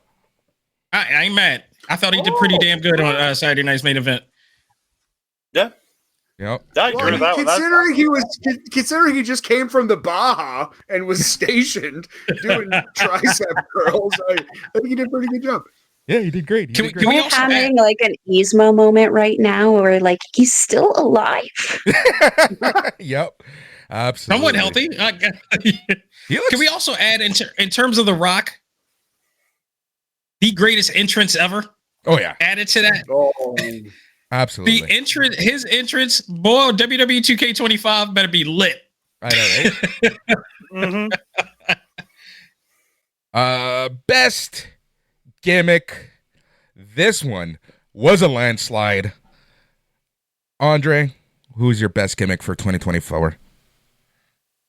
So I think I know what the landslide is for most people. It's Timeless Tony Storm. But I'm going to a really weird offshoot gimmick in Japan. One named Risuke Taguchi, stealing other people's gimmicks and catchphrases for his shirts. And like he has it just all like making fun of House of Torture and just everybody else and just taking their gimmicks. Los Gabanobe's de Taguchi and just all the wonderful shirts he came out with this year by stealing other people's gimmicks. And that's my favorite gimmick. That is awesome. I love that. Melball. See, I struggled with this one a lot, but him picking Don Callis for help me pick this one. She's obscure, but it's Andre's favorite Stardom girl. Her name is Fukigen Death. She's a creepy clown. She's a creepy clown. And you know what, though? She's a phenomenal wrestler, veteran wrestler. She's got a lot of great skills under her belt. She does the smoking thing, and she just works the comedy wrestling into her wrestling style while still being a pretty serious wrestler despite being dressed as a black clown. I personally love her. Andre hates her. That's why she's my pick. Fukigen Death. God damn it. Love it. We are gonna Take go that, sir. with Matt. Yeah, I think you got to say Timeless Tony Storm. Shout out to Mariah May, who is herself a great character too. Like the glamour, not a Barbie doll heel who is like a Miz or some kind of like coward. She's like the glamour, but she kicks everyone. She's like tough. That whole thing is unique, and I think she's doing a great job. But it's got to be Timeless Tony Storm. No, that's the best gimmick of 2024 by a wide margin. With a shout out to her sidekick, and isn't that proof of how good the gimmick is? That her sidekick is probably number 2. Yeah, there we go. Yorkie. Right. I Tony Storm. Yeah, exactly. Right. Yeah. I wanted to go off the beaten path. I was going to say something like the Wyatt Six and stuff like that, but I think maybe next year they might get that. But you might hear them on the next show. Yeah. They're not that bad. I am liking the gimmick of Jacob Fatu as well. Oh yeah. I love you, Sola. Sorry. Okay, yeah, so put a pin on that. We're going to talk about Jacob Fatu, the next category, a little more. Dax, best gimmick. Without question, I'm with the crew. Is Timeless Tony Storm. Again, a gimmick you can't pull off easily. You put that gimmick at anybody else, they wouldn't have the conviction to pull that off and to make us believe that she is who she is. It is. I mean, we easily look at these people and in their craft and in the ring and on TV, but she does it so flawlessly. It is amazing how she does it. And again, but matter of fact, not only that, Boris, isn't there somebody in TNA that was formerly from WWE that tried to do somewhat of a gimmick that looked kind of replicated? I wouldn't say that it's somewhat. They're doing the glamorous gimmick, right? And it's Dana Brooks. I'm going to talk about that on the next show. Like she's like the GoBots. She's like the GoBots to Tony Storm's Transformers at this point. So I mean, like. It's pretty much. I mean, you gotta give credit to Tony for how she's able to pull that off and make it look like it's easy. 80% Tony Storm, my pick as well. 80% of the listeners think that Tony Storm, Timeless Tony Storm, is the best gimmick. Hear me out. 5% goes to Rocker Tony Storm. Wow, I love it. No, Tony Tom. 5% goes to Mariah May. Like this whole Mariah Timeless storyline is just killing it. It's amazing. Then we get some Chelsea Green, some Dominic Mysterio, some Joe Hendry, some my favorite, Joe Justified Hendry, heel. But yeah, Timeless Tony Storm, complete, and Tony Storm in general, just completely dominating this category. Let us jump to breakout performer for 2024. This is typically someone who's like on the rookie side, or someone who kind of just has an amazing year. Someone like a Drew McIntyre did. We'll hear a few interesting names here. We're gonna start with Matt. All right, so I was torn between two names, and I bet the fan vote is going to be for Jacob Fatu. I bet that is the popular choice, and it is not wrong by any stretch. But for me, I went Obafemi from NXT because this this guy, dudes, if you're not paying attention to Obafemi, start watching, because in 3 to 5 years, he's the WWE champion. This is one of the most entertaining people in NXT. Yep. He's so good in ring, out of ring. He's got the look. He's got every tool in the chest that you could possibly want. And this was the year that he was put on the map. So I'm going Obafemi slightly over Jacob Fatu, and I wouldn't be surprised if a lot of people pick Fatu in this one. Melball. I was scared you were going to say me second. Because mine is he's not new per se, but he's new to me, because like, again, I do watch pretty exclusively Japanese wrestling. So like, there's a lot of great superstars that are out there that are just being introduced to me. So this might not be a breakout star per se, but it's a breakout kind of performer for me. And that was the newest member of Bullet Club, Robbie X. I think Rev Pro guy. He kind of came out of nowhere and has just impressed the ever-living shit out of me. He messes so well with everybody that he gets into the ring with, and he's mixed so well with Taiji Ishimori, a part of the Bullet Club, that it's like he was meant for that team, for that space, and for that position. And he came in as Ishimori's partner in the best of the Super Junior Tag League here, and really, really impressed me. So yeah, for me, this is the breakout performer of the year, Robbie X. I like that one. I like that one a lot. Andre, who do we got? The only reason I turned on TNA this year, other than the Will Ospreay match with Josh Alexander, was for my breakout performance of the year. And you say his name, and he appears. I believe in Joe Hendry. The only reason I turned on anything TNA this year, outside of Ospreay and maybe a couple Mike Bailey matches, is Joe Hendry. That gimmick this year was just hilarious to watch, and going down the rabbit hole of all his videos from in England and everywhere else. I'm just like, oh my God, this man is a goddamn genius. But I got to give an honorable mention to Mr. Bolton Oleg, because that dude has risen from big meaty rookie into a goddamn star by the end of this year.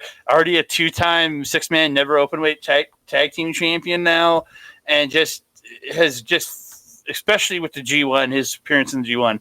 But yeah, I got to give it to Joe Hendry. He's just been so entertaining this year. Great choice. Yorkie, breakout performer for 2024. Firstly, can I just say how happy I am that Melball said Robbie X? Yeah. Purely because I shit you not, one of the very first live shows I went to over here was a little show in a place called Doncaster. And the opening match featured a 17-year-old Noam Dar versus a 16-year-old Robbie X. Oh. And the blew the roof off. Holy shit. And now to see Noam Dar when he's back from injury in NXT, now seeing Robbie X in New Japan is just amazing. But yeah, my pick's Obafemi. The year that he has had he won the breakout competition this year. He didn't win it last year. He won it this year. Yeah. And then had that extremely long title reign with the North American title. Had that match that he had with Is it Josh Briggs and Dijak? Yeah, and Top tier. Donovan Dijak. Yeah, I believe it was stand and deliver triple. I remember that. Match, Yeah, and it just so blatantly stole the show. Like everyone was like, "What the fuck did we just see? What just happened?" And then you had his feud with Tony D'Angelo, which I weren't that big a fan of Tony, but those matches weren't bad. And now hopefully he's gonna start next year as the NXT champion. Fingers crossed before taking it up to the main roster with him, leaving NXT in limbo without a champion. Dax, breakout performer 2024. I got my main person, but I also got my personal favorite and breakout because this is a guy that everybody was established with before I have been this year. I want to give my honorable mention to Braun Breaker because I think he's doing fantastic. I've been hearing so much about this dude when I wasn't watching the product, and him to live up to I think he superseded his father and his uncle in so many ways. So I want to give him a shout out. Obafemi as well. But I'm on the Jacob Fatu train because I watched him in the Indies. I watched him in MLW. I've seen what this dude can do. And this is a guy that during the Vince regime will probably not get the opportunities that he's getting now. This is a guy that is he would have probably been gimmicked up to no end in Umaga 5.0 at this point. But he's being him. Under Triple H's tutelage and booking, they're allowing him to be him while also, structuring him. And we're already waiting to see him go up against Roman Reigns. This is like crazy that he, whenever he gets into the ring, people are like, "Oh, here we go." So yeah, he's my breakout of 2024 without question. Great choice. My breakout of 2024 is going to what was one of Stardom's greatest secrets, now making hits in NXT week over week, and that is Julia, my girl Julia. I needed to add her at some point in my list for something, and I think breakout performer, but I think 2025, she is going to have a much better year. So that's Julia. Listening to the listeners' choices, and it's a 3-way tie. Jacob Fatu, Obafemi, and Trick Williams. Okay, I ain't mad at that. I understand the hype and Trick, especially after going to Wally Mania this year. I totally get what the deal with him is and why everybody's like on that dude. So yeah, respect. I love seeing pictures of you in the crowd there, Dax. Yeah, shout out to WWE for also showing pictures of my videos over there too. But no, that was so wild. That was a wild time, man. And seeing those guys, it's just like, all right, bet. I see what they got to offer. And I have a feeling this is a match that we're going to see sometime in 2025 as a triple threat, that Jacob Fatu, Obafemi, and Trick Williams on the main roster. We'll see what happens there. My favorite category, and it's such a divisive category, that is match of the year. So we are going to start with everybody. Thank you. See, I want to say I really do like that stand and deliver triple threat that I mentioned earlier, but I can't. I've got to pick the Hell in a Cell match at Bad Blood. Nothing has topped that for me. And wow, that is recently October, and that is CM Punk versus Drew McIntyre, Hell in a Cell. That was one of my a favorites. banger. May I say that I have not watched that match or show? I will admit that. Oh, yeah. Dude, I watched that show. I was in between operations when that show was going on, so that's no excuse. That's a proper excuse. You could have watched that while you were recovering, and you didn't watch it. I could have, and I wouldn't be able to tell you if I did. An injured wrestler would have been able to stand there, man. You need. Let's just say he probably did, and he just can't remember because of the pain meds. Yeah, it is the only show of the year that I have not watched, and I do want to watch it because I've heard amazing things about that match. It was awesome. Yep, that's my. I agree with Melball. I think you did probably see it and didn't remember it. I think you thought it was My Little Pony versus the Care Bears in the Hell in a Cell. You were drugged off. Why's the Care Bear got a sword? Melball, what is your pick for match of the year? So I don't think Andre's going to be surprised about this because I've been talking about this match since it happened very recently too. Also, November 17th, historic crossover 2 New Japan show. This match was the match that featured, it was a 8-person tag match, intergender match. Saya Ida, Hanan, Hiroshi Tanahashi, and Ryosuke Taguchi taking on the War Dogs, Driller Maloney, Gabe Kidd, Saya Kamitani, and Netsuko Tora. This match was quite possibly for me the most perfect intergender match I have ever seen because it had the comedy moments that were happening between Taguchi and Kamitani. We had just a brute showdown happening between Netsuko Tora and Hiroshi Tanahashi, which has culminated into a potential one-on-one match. We also saw Drilla Maloney going toe-to-toe with Saya Ida, and Saya Ida being able to pretty much for some of the time stand up to Drilla Maloney. And we saw Hanan get ragdolled by Gabe Kidd. It had everything that you could possibly want out of an intergender match, and it was just so well done because for me, I get cringe when I see women getting beat on by dudes. There was only one moment in this match where I kind of went, ooh, kid, that may not have been necessary. She's just a child. But other than that, this match was so tastefully done. Well said, well said. Andre, match of the year. So up until a couple weeks ago, my match of the year was coming out of the G1. It wasn't the finals. It was one of the turnaround block matches. But a couple weeks ago, I watched a women's match at Strong Style Evolve that just entertained me to no end. And it was for the Strong Women's Championship. Mercedes Moné defending against Hazuki. These two beat the piss out of each other. Hazuki looked almost feral in this match, and Mercedes was just desperately holding on at points. I love this. This two just killed it at this show, and easily the best. Like, if I was picking men or a women's match, but this is so good, so freaking good. That was a great match.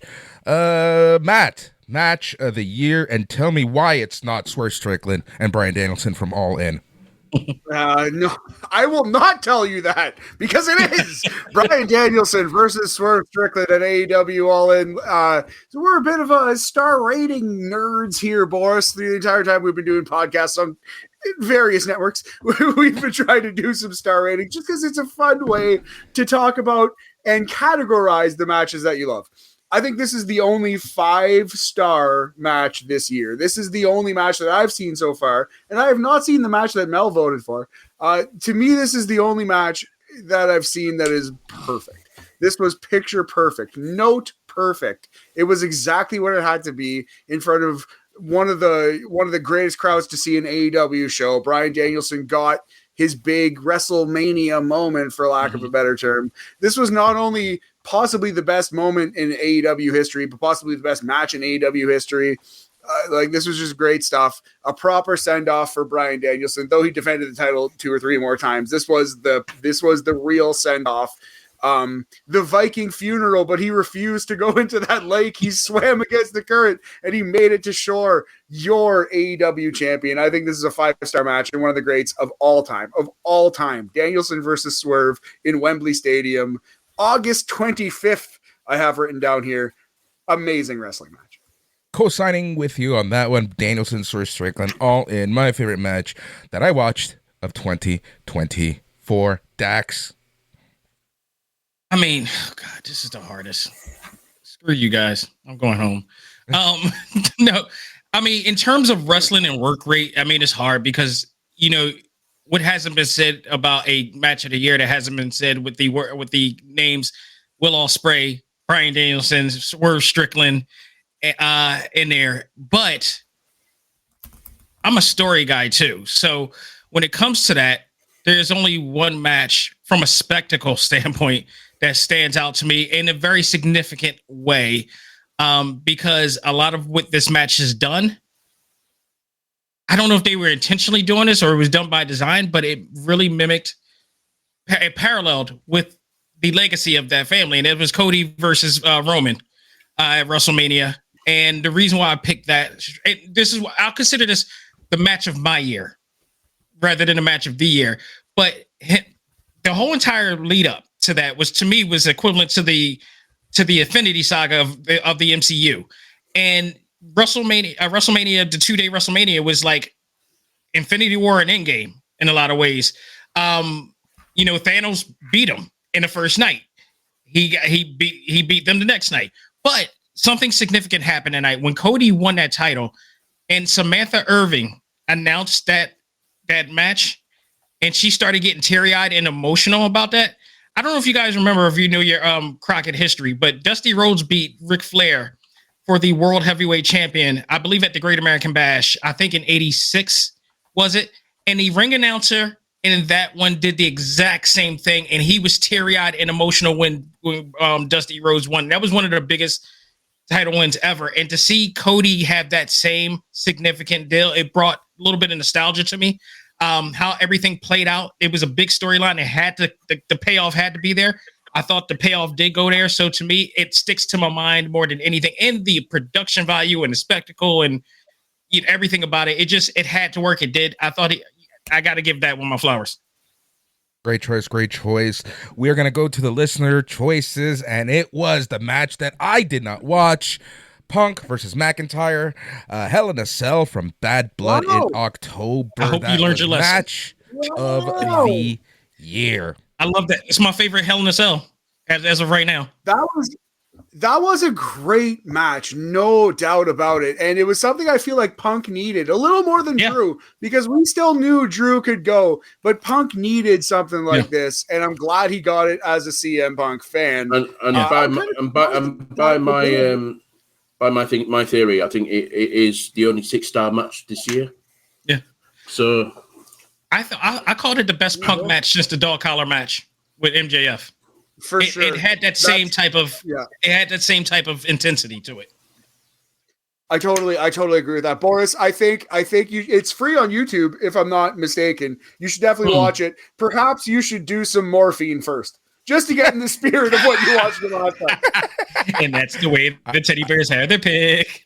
I still have some. Second place, Bryan Danielson versus Swerve Strickland from AEW All In. And in third place, Cody versus Roman from WrestleMania. Get out of here. Night 2. Great picks, everyone. All right, we are now going to Feud of the Year. We're going to start with the listener picks because this one was a resounding 90% for CM Punk versus Drew McIntyre. And in second place was the Blood. That is resounding. Nice. Okay, that's fair. I have CM Punk versus Drew McIntyre here. I'll co-sign that. I think they did a great job. As Paul said, Drew McIntyre carried that ball for 70 yards and then Punk ran it across the finish line. But that was Drew McIntyre doing the legwork. That was really good. I don't know where you draw the line on Toni Storm versus Mariah May. Is that a feud? Is it an angle because they only turned on each other near the end of the year? I don't know. So I was wrestling with that and in the next category, best angle, but I'm thinking CM Punk versus Drew McIntyre is safely the feud of the year. I agree with that. Yorkie? Yeah, my feud of the year is Chad Gable against Otis. No, I'm not. It's CM Punk, Drew McIntyre. Jesus Christ! You did get it. Like you got me at least. Andre. I'll be honest. Okay, sorry. Go ahead.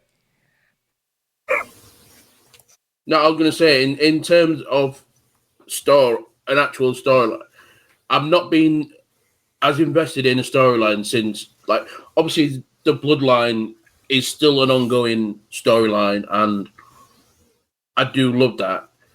in terms of how quick I got hooked onto this one storyline, because obviously it was meant to be Punk and Seth, and the way it switched after his injury, I just couldn't believe how quick I got hooked onto Drew and Punk, and it. I don't know what else to say. So, Andre, over to you. I'm going to go to Japan because, again, it's the majority of what I watched this year. Even though I loved, again, I didn't really watch a lot of the stuff leading up for Punk and Drew McIntyre. The culmination was great. And I do think Toni Storm and Mariah May were a feud, along with an angle. But I'm going with Oedo Tai / Hate, as they became, versus Queen's Quest, and then feuding on after Queen's Quest was dead to feud with the entirety of the rest of Stardom, because they've been going to war with EXV and they've been going to war with Cosmic Angels. I'm going with Hate / Oedo Tai versus essentially Queen's Quest / Stardom. Melball. I have a similar answer, but it's like New Japan based, where it's Bullet Club War Dogs versus the entirety of New Japan. Anyone that the War Dogs had gotten into it, specifically United Empire, which culminated into that, what did they call it? It was Steel essentially dog pound steel cage match. It's like 10-man war. Where it was a 10-man match and just glorious chaos, and Hanari almost died, and Gabe Kidd was crazy, and Will Ospreay almost died. It was a crazy chaos, but that's what the War Dogs are. And anytime the War Dogs get into it with someone, you're in for good promos, you're in for just a savage in-ring kind of display, and that everything is going to play off into the backstage comments afterwards. So yeah, feud of the year mostly is going to be Bullet Clubs versus United Empire, but Bullet Club versus the world, essentially. That's a good one. Dax? Without question, without a doubt in my mind, Cole versus MJF. No, I'm just kidding.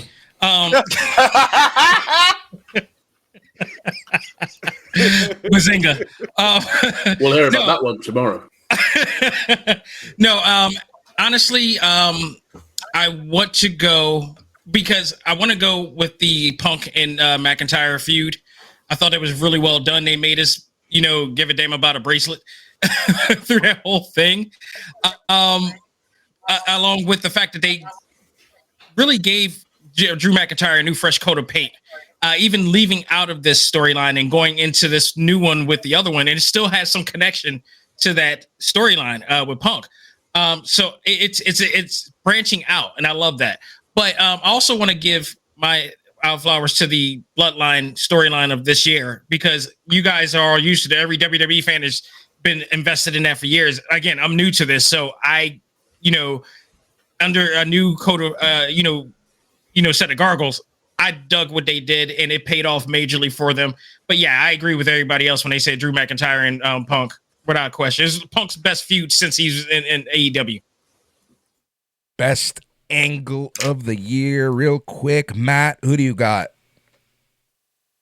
So for this, I said Toni Storm and Mariah May, the entire saga. And if you need one segment, the heel turn. Specifically, when Mariah May wins the Owen Hart title, gets the belt, and fucking immediately, without a thought, without a waiver at all, she clocks her mentor in the head with this belt.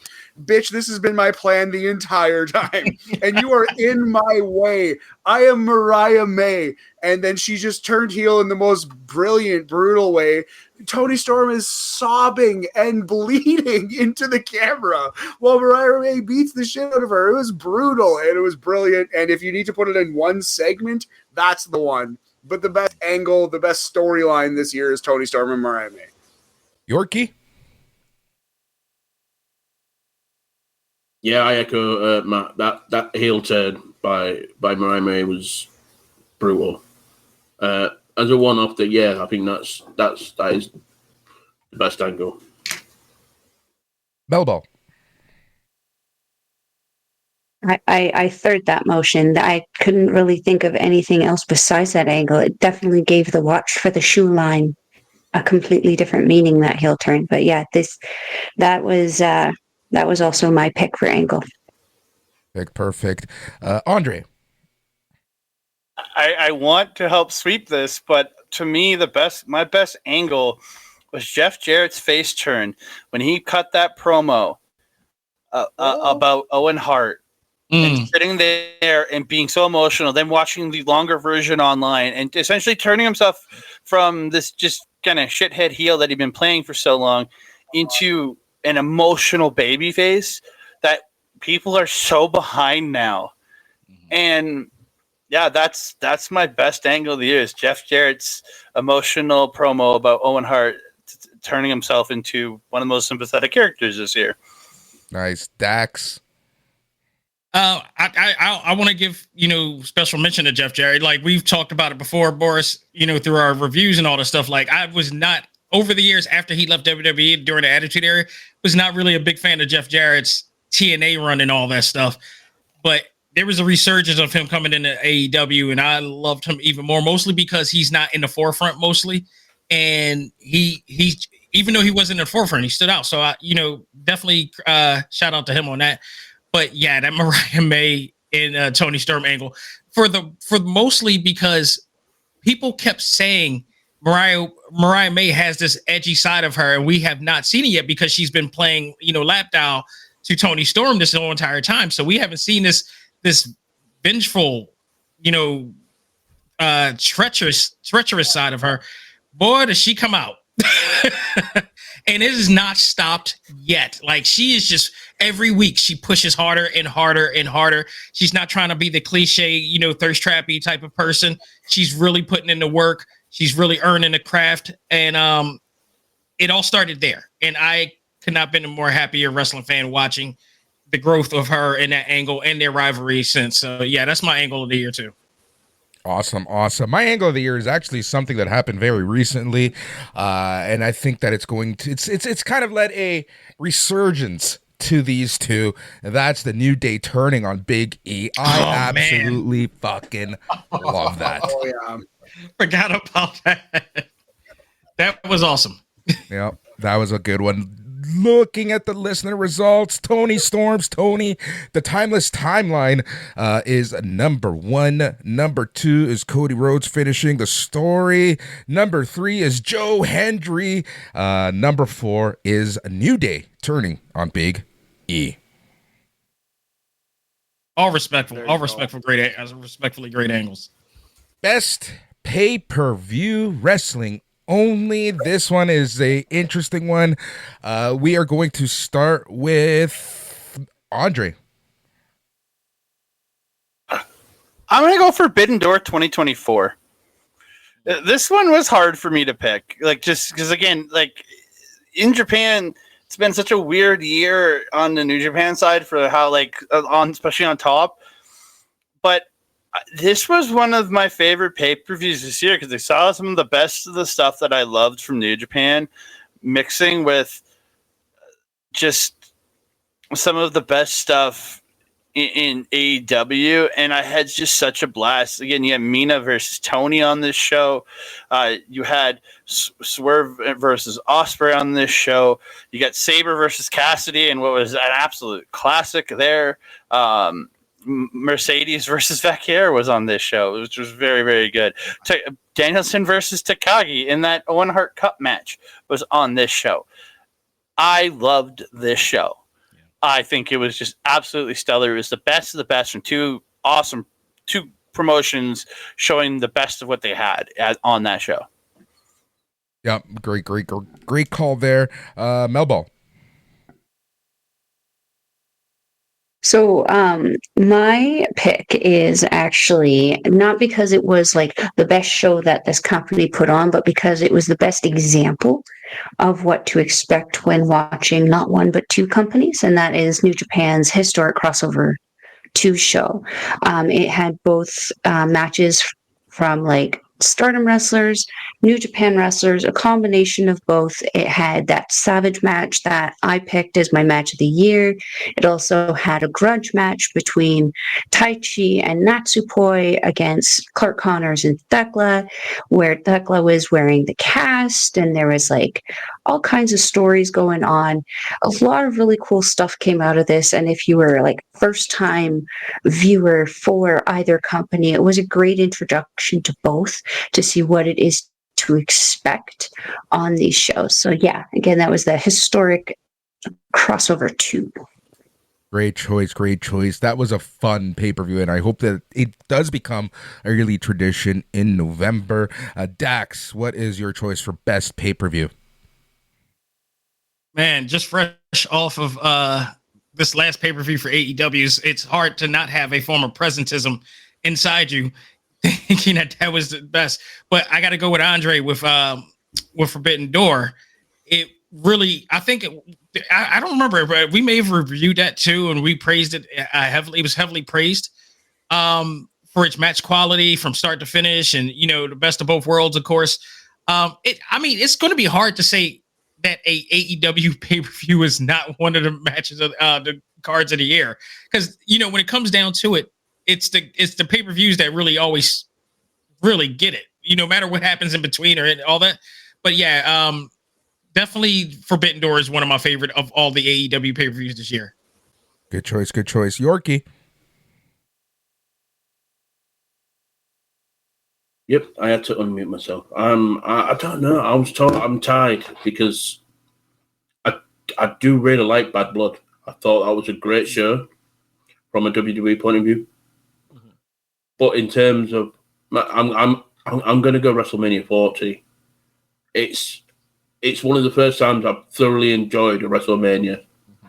I mean, there've been times where WrestleMania's been hit and miss, and it's like only a couple of matches have really stood out. But I really enjoyed WrestleMania 40 this year. Great choice, great choice. Now, it's going to be very interesting how you rate WrestleMania because it is a 2-night event. So do you break up the nights, or are you looking at it as one collective show? Would you want me to pick a night? No, I'm just saying, like, in general. I mean, this is something that we're going to have to consider in future as WWE has more 2-night big 4, big 5 shows, with the rumor of Royal Rumble becoming a 2-night show over the next few years, and SummerSlam becoming a 2-night show this year. So we'll see what happens with that. Matt.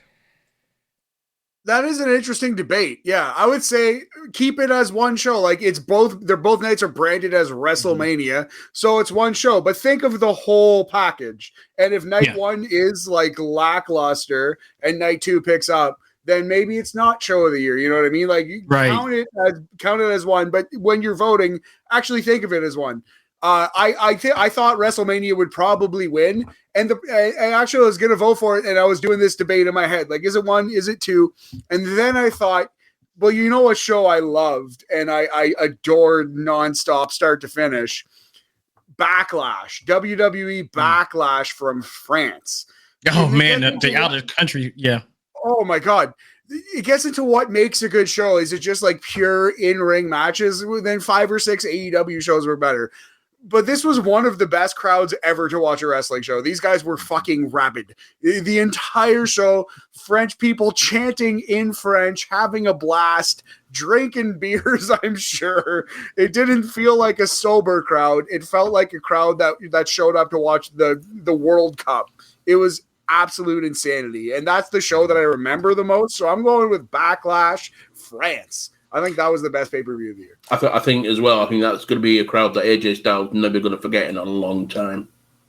I do want to add real quick the significance of WrestleMania 40, and because of what that meant, that almost easily became my pick because of the significance of it. I mean, it's a new era. Just the very first few seconds of WrestleMania starting is Triple H just taking a deep breath, knowing that a new era is beginning. And for those who have been following the history and the scandals, that was a big deal. That was a major, I'm getting chills just thinking about it right now. So I'm almost about to retract my pick, but Yeah, I understand the significance of that. I don't blame anybody from picking WrestleMania 40 without question. Well, I'll tell you this. The listeners agreed because with 40% of the votes, WrestleMania 40 wins. Second place, WWE Bad Blood. Third place, I forgot about this show. And then I remembered the significance of this show. And that is AEW Revolution. Sting's retirement. That's another one. Yes. Yeah, the Sting retirement. That's a good one. Yeah. We're trucking through this, friends. We're doing a good job. 5 categories left for the listener. I feel like this one's gonna be a little divisive, Boris. What do we got next? We got best motherfucking promotion of 2024. Oh, wow. What do you, okay, real quick, Matt. All right. Yeah, I went WWE. They're making the most money. They're pretty fucking good now. I think WWE is by far, by a wide margin, the best wrestling promotion on the earth. And it's especially easy to say that because aesthetically, artistically, they're pleasing again. It's not friggin' Henry Godwin and, like MVP, the baseball man, or Katie Vick, or some of the horrible shit that went on in WWE before. Also, none of the horrible shit, hopefully, behind the scenes that went on. I feel like WWE is good now. It's good now. Yorkie. Yeah, WWE. Dax. You know me. I am an AEW fan. I got an $800 belt that says it. But respect where is respect due. I've been enjoying WWE a lot. All the things that I've been waiting for to happen has been happening because I was a fan of Triple H when he was taking over NXT, and I knew what he could do. Even Vince knew what he could do and was trying to stop him from doing it, and now he can't stop him. So it's been a much better, enjoyable product since through and through. And that's no slight on AEW. They still entertain me just as much. But WWE has been killing it. Melball. So I actually don't watch a whole lot of North American wrestling regularly. Well, my choice kind of comes from Japan. I'm thinking about the 4 main shows that I watch the most, which is New Japan, Stardom, Marigold, and Noah. Of all of them, I'd have to say Stardom is actually making the most progress for me. Marigold is doing really, really good, and they're building a lot of great superstars, but you can tell right now that they're a newer company.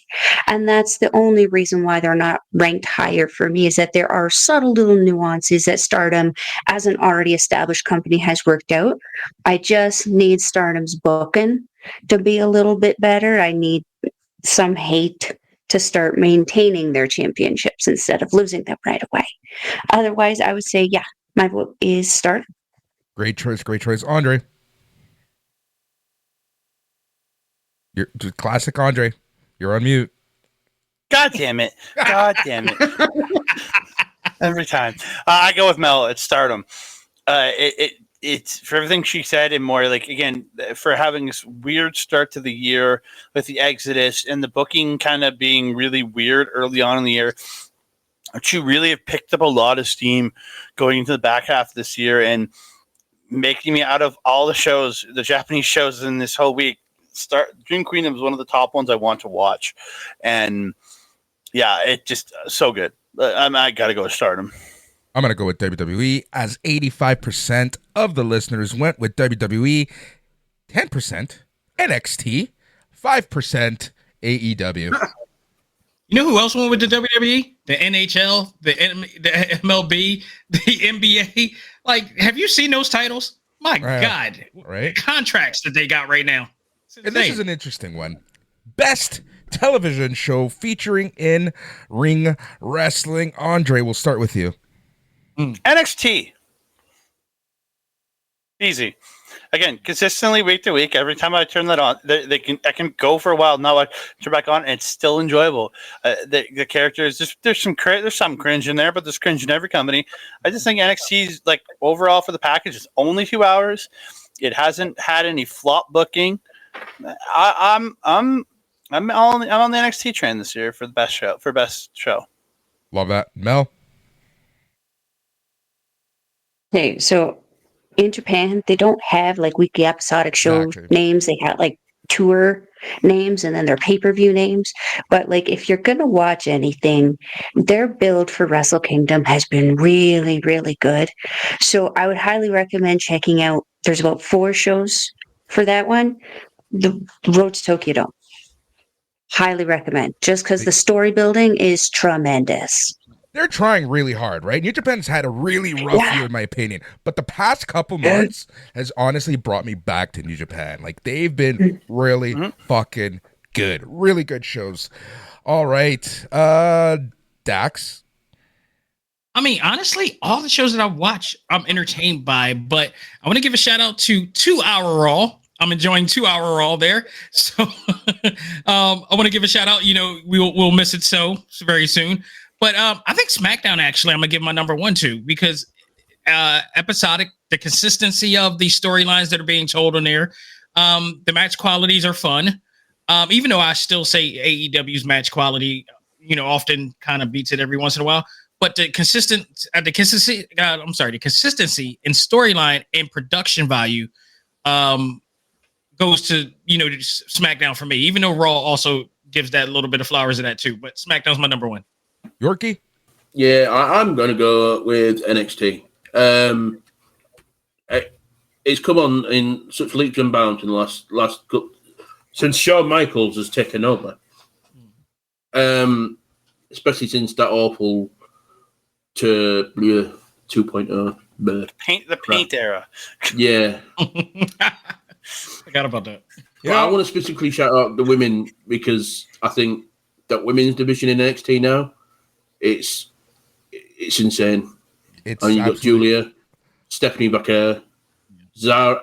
I'm looking forward to seeing what Zara does, because I've not seen any of this Australian stuff, but all I've heard is nothing but good stuff about her. So seeing what she can do with that roster, obviously including Roxanne and Cora, and then you got the new ones like Jada, Sol, Lola Vice. Kalani. Yeah. Lola Vice.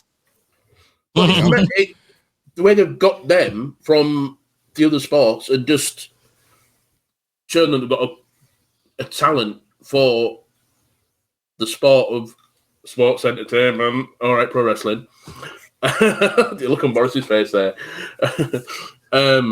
Yeah, no, I think the world of women's wrestling in North America, I think it's untouchable. Obviously, Stardom and Marigold are another level. But yeah, I will say for NXT, that is the women's division is one of the more enjoyable aspects of that show. I feel like the women's division for NXT reminds me of the NXT of old with the male division, when he had Pac and all those other guys that, you know, Tyler Black or Roman, Seth Rollins when he was on the rise and all this stuff.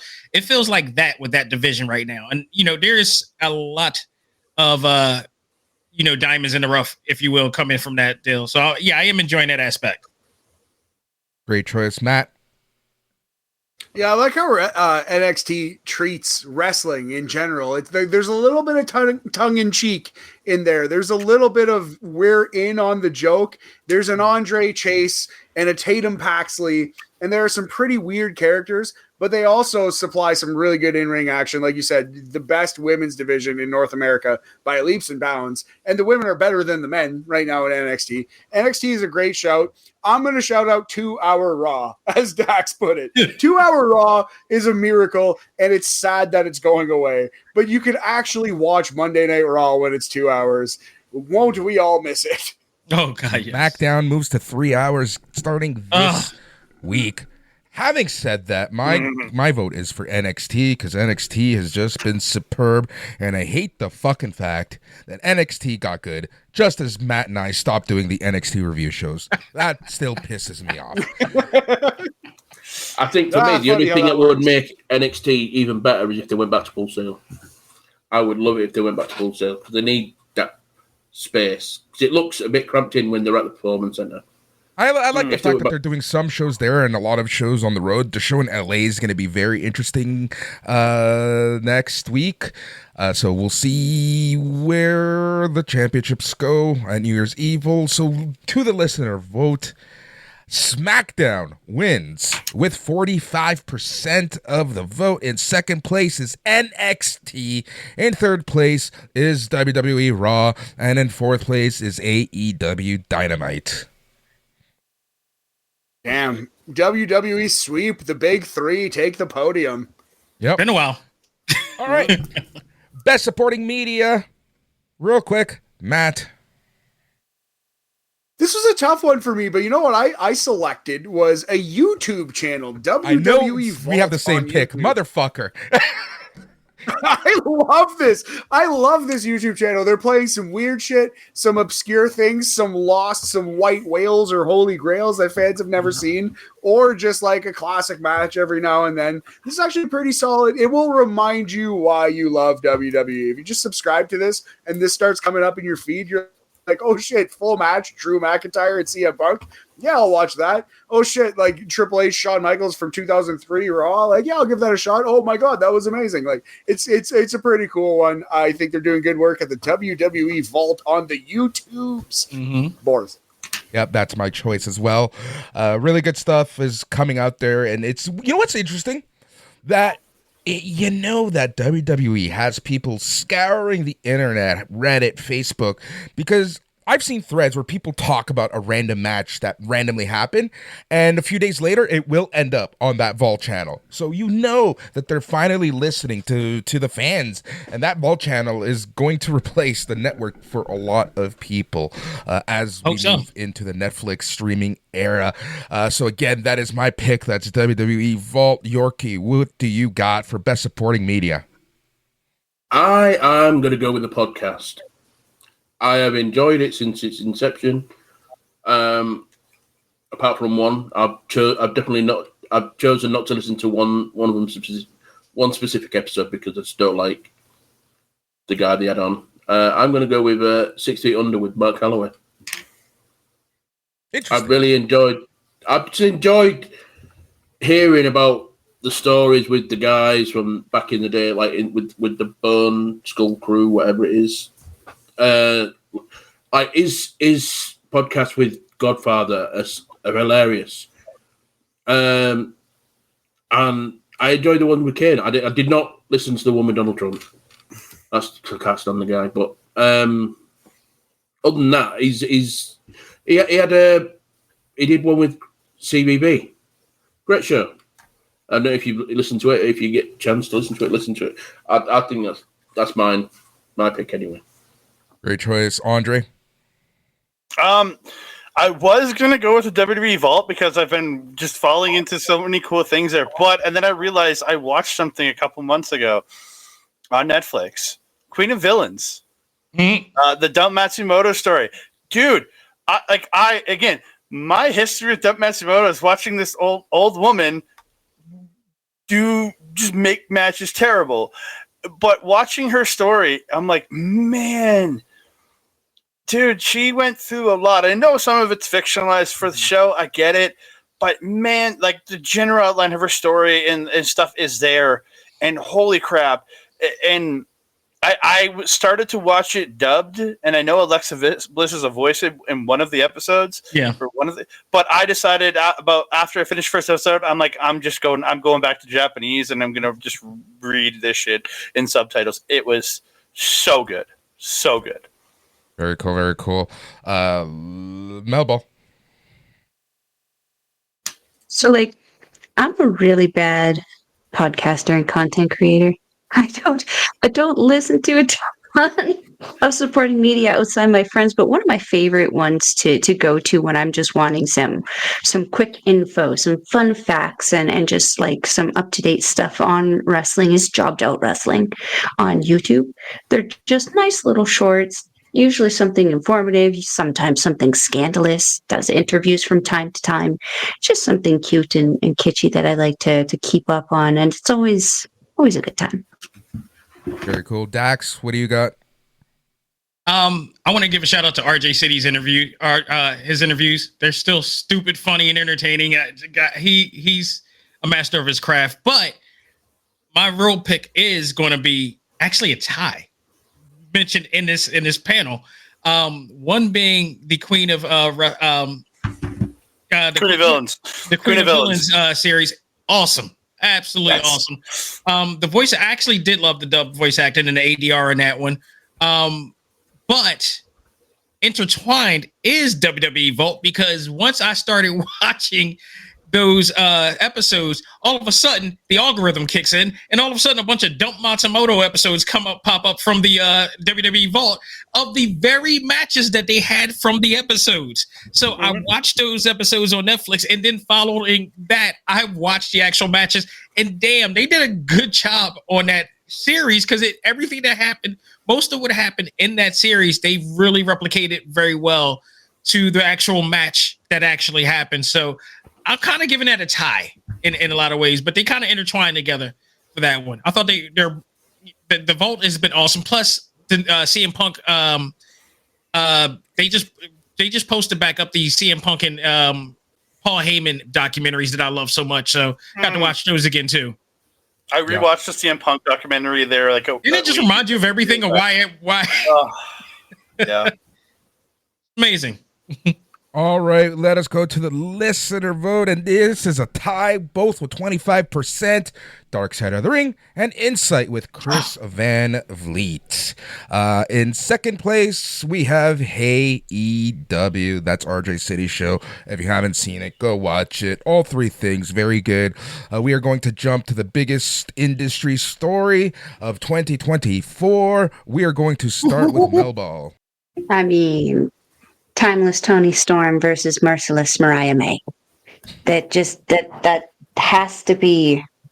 It was a story that not just was played predominantly in AEW. It went across multiple companies, being shown in different audiences.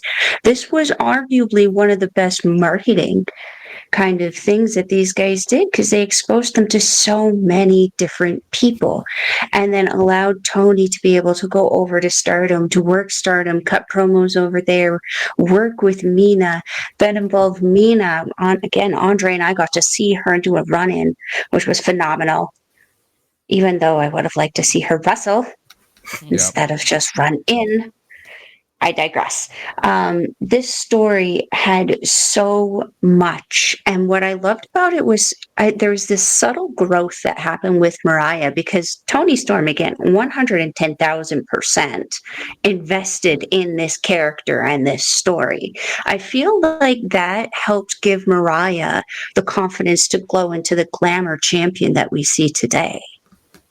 Yep. Can we also add the pageantry and production value from AEW?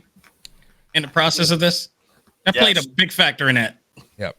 And the other thing about this one is the fact that this is getting a lot of casual eyes on it. I have had people ask me about what this random thing is, so it's a very good choice.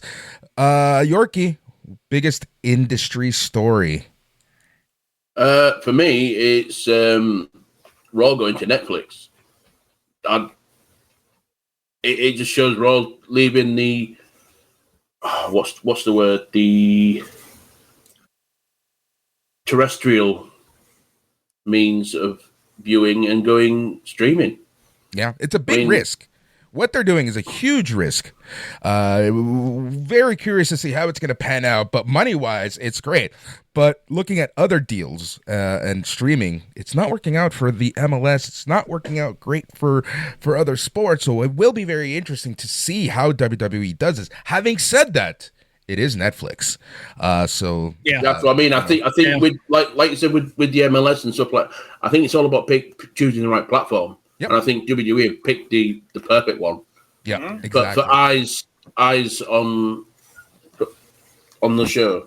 Yeah, exactly. Andre, I got to go with Yorkie. WWE signing a 5 to 20 year deal with Netflix. Again, this deal can go for 5 years, and Netflix could opt out, or it could go for 20 years, like 10 or 20 years. There is incrementals in this deal. Again, there's more money to be added on if they extend the deal over and over. But yeah, WWE going to Netflix is arguably the biggest story in this industry right now. Absolutely. Dax. The biggest industry story is the reason why I'm back watching WWE, and that is the Vince McMahon scandal, period.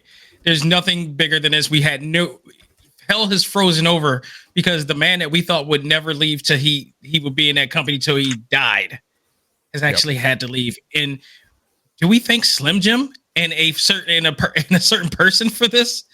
The story leading up to this has been crazy. It's surreal that I'm back watching this product as a result. It's surreal is the only way. It's the unthinkable. So yeah, to me that, and it's still ongoing too. So I mean, it's just incredible. Yep, agreed. I'm gonna double up on and you. Matt isn't here, but he does have that pick. Vince McMahon leaving. That's his pick. And that is my pick as well. That is also the listener's pick, with 50% going to Vince McMahon leaving WWE. 25% is the WWE to Netflix. And then you got a bunch of other things sprinkled throughout. It is time for the last category here on the best of 2024. And just remember that you will be able to listen to the worst in a few days, but let us round things up with the best moment of 2024. And typically this is something that makes you happy to be a wrestling fan. We're going to start with Mel. Hope I don't steal Andres, but for me it was Zack Sabre Jr. winning the IWGP World Championship, because at this moment I was like, thank goodness this belt can start gaining some more credibility again.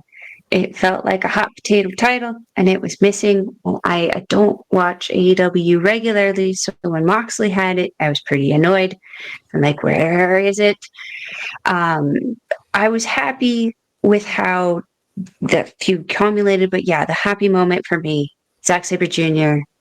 finally winning the Holy Grail of the IWGP World Championship.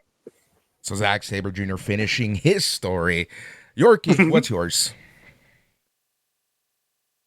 Okay, mine is going to be something silly. I know what it is, I think, but let's hear it. Right. For me, I like to laugh. I like to laugh a lot. It cheers me up. My happy moment of the year was when Gunther told Bret Hart that his favorite wrestler was Goldberg. I knew that's what it, because I'm looking at your ballot, the one that I deleted. Awesome. I love that. It's just everyone. I've watched loads of like reactions. I like seeing how other people reacted. I watch reaction videos on YouTube a lot, and I kid you not, nearly every single one of the reactions, including, said, "Oh, he's going to say Shawn Michaels. He's going to say Shawn Michaels. He's going to say Shawn Michaels." And then he just went, "Bill Goldberg," and everyone just went, literal jaw drop moment. It was one of the best things that happened in WWE this year. Great choice, Yorkie. And like I said, I knew that one was yours. Andre, best moment that made you happy to be a wrestling fan in 2024. One of my favorite things was watching Zack Sabre Jr. win the G1, then win the championship. But the moment out of his entire title winning situation that made me the happiest was him coming home, bringing it home into Crystal Palace in London, England, and that crowd just resoundingly just cheering for him is my favorite moment. Is that man coming home as the champion 6 days later with the title after he won it at Royal Quest 4, in Crystal Palace, and just being welcomed by the faithful. And it was just beautiful to listen to these people cheer for this man. And you could see the emotion on his face. He doesn't show emotion a lot, but you could see when he first came out and that crowd hit, you could see it in his face for like a couple seconds and that was my favorite moment, was him getting to come home as champion. That is my favorite moment this year. That's awesome. Dax? Oh, and match is Cody finishing the story. Yeah. Dax? I mean, Andre just said it. Matt agrees. I'm going to say that. Absolutely. But I want to say the entire WrestleMania weekend and the significance of what WrestleMania was. Again, we talk about the end of an era and the beginning of a new, but also just paying it off by Cody. Because, I mean, remember, the road story with the WWE and the McMahons was heavily documented, both in storyline and out of storyline. For him to get that title and being in at Philadelphia, and I haven't been to a WrestleMania since WrestleMania 15. I mean, it was just absolutely fantastic. Just to be around the city during that time, going to even, just experiencing some of the things, Ring of Honor, Supercard of Honor, thanks to you and all that stuff. And it made me feel happy to be a full-fledged wrestling fan again. Awesome. My choice is also the listener's choice, with 50% going to Cody finishing his story. That's a big one. I think a lot of people just felt happy for Cody, for the Rhodes family after WrestleMania. Absolutely. So it was a great choice. Great pick there. 2024 had amazing moments, but next time we're going to be talking about the worst of 2024. We'll talk a little more about that as that show gets started, but leave it locked in here on A Plus Productions. You can listen to us on any of the podcast platforms, whether it's Spotify, Apple Music, Amazon Music Prime, what have you. We are there. aproductions.com, aplusproductions.com is the best place to find us as well. And you can sign up to the feed that you want, whether you want to listen to some sports, some entertainment, pop culture, or some wrestling. You can sign up to either or, and whichever one you want. Thank you guys so much. Thank you to the listeners. Again, huge thank you for supporting us through all the ups and the downs and the everything that's happened throughout this year.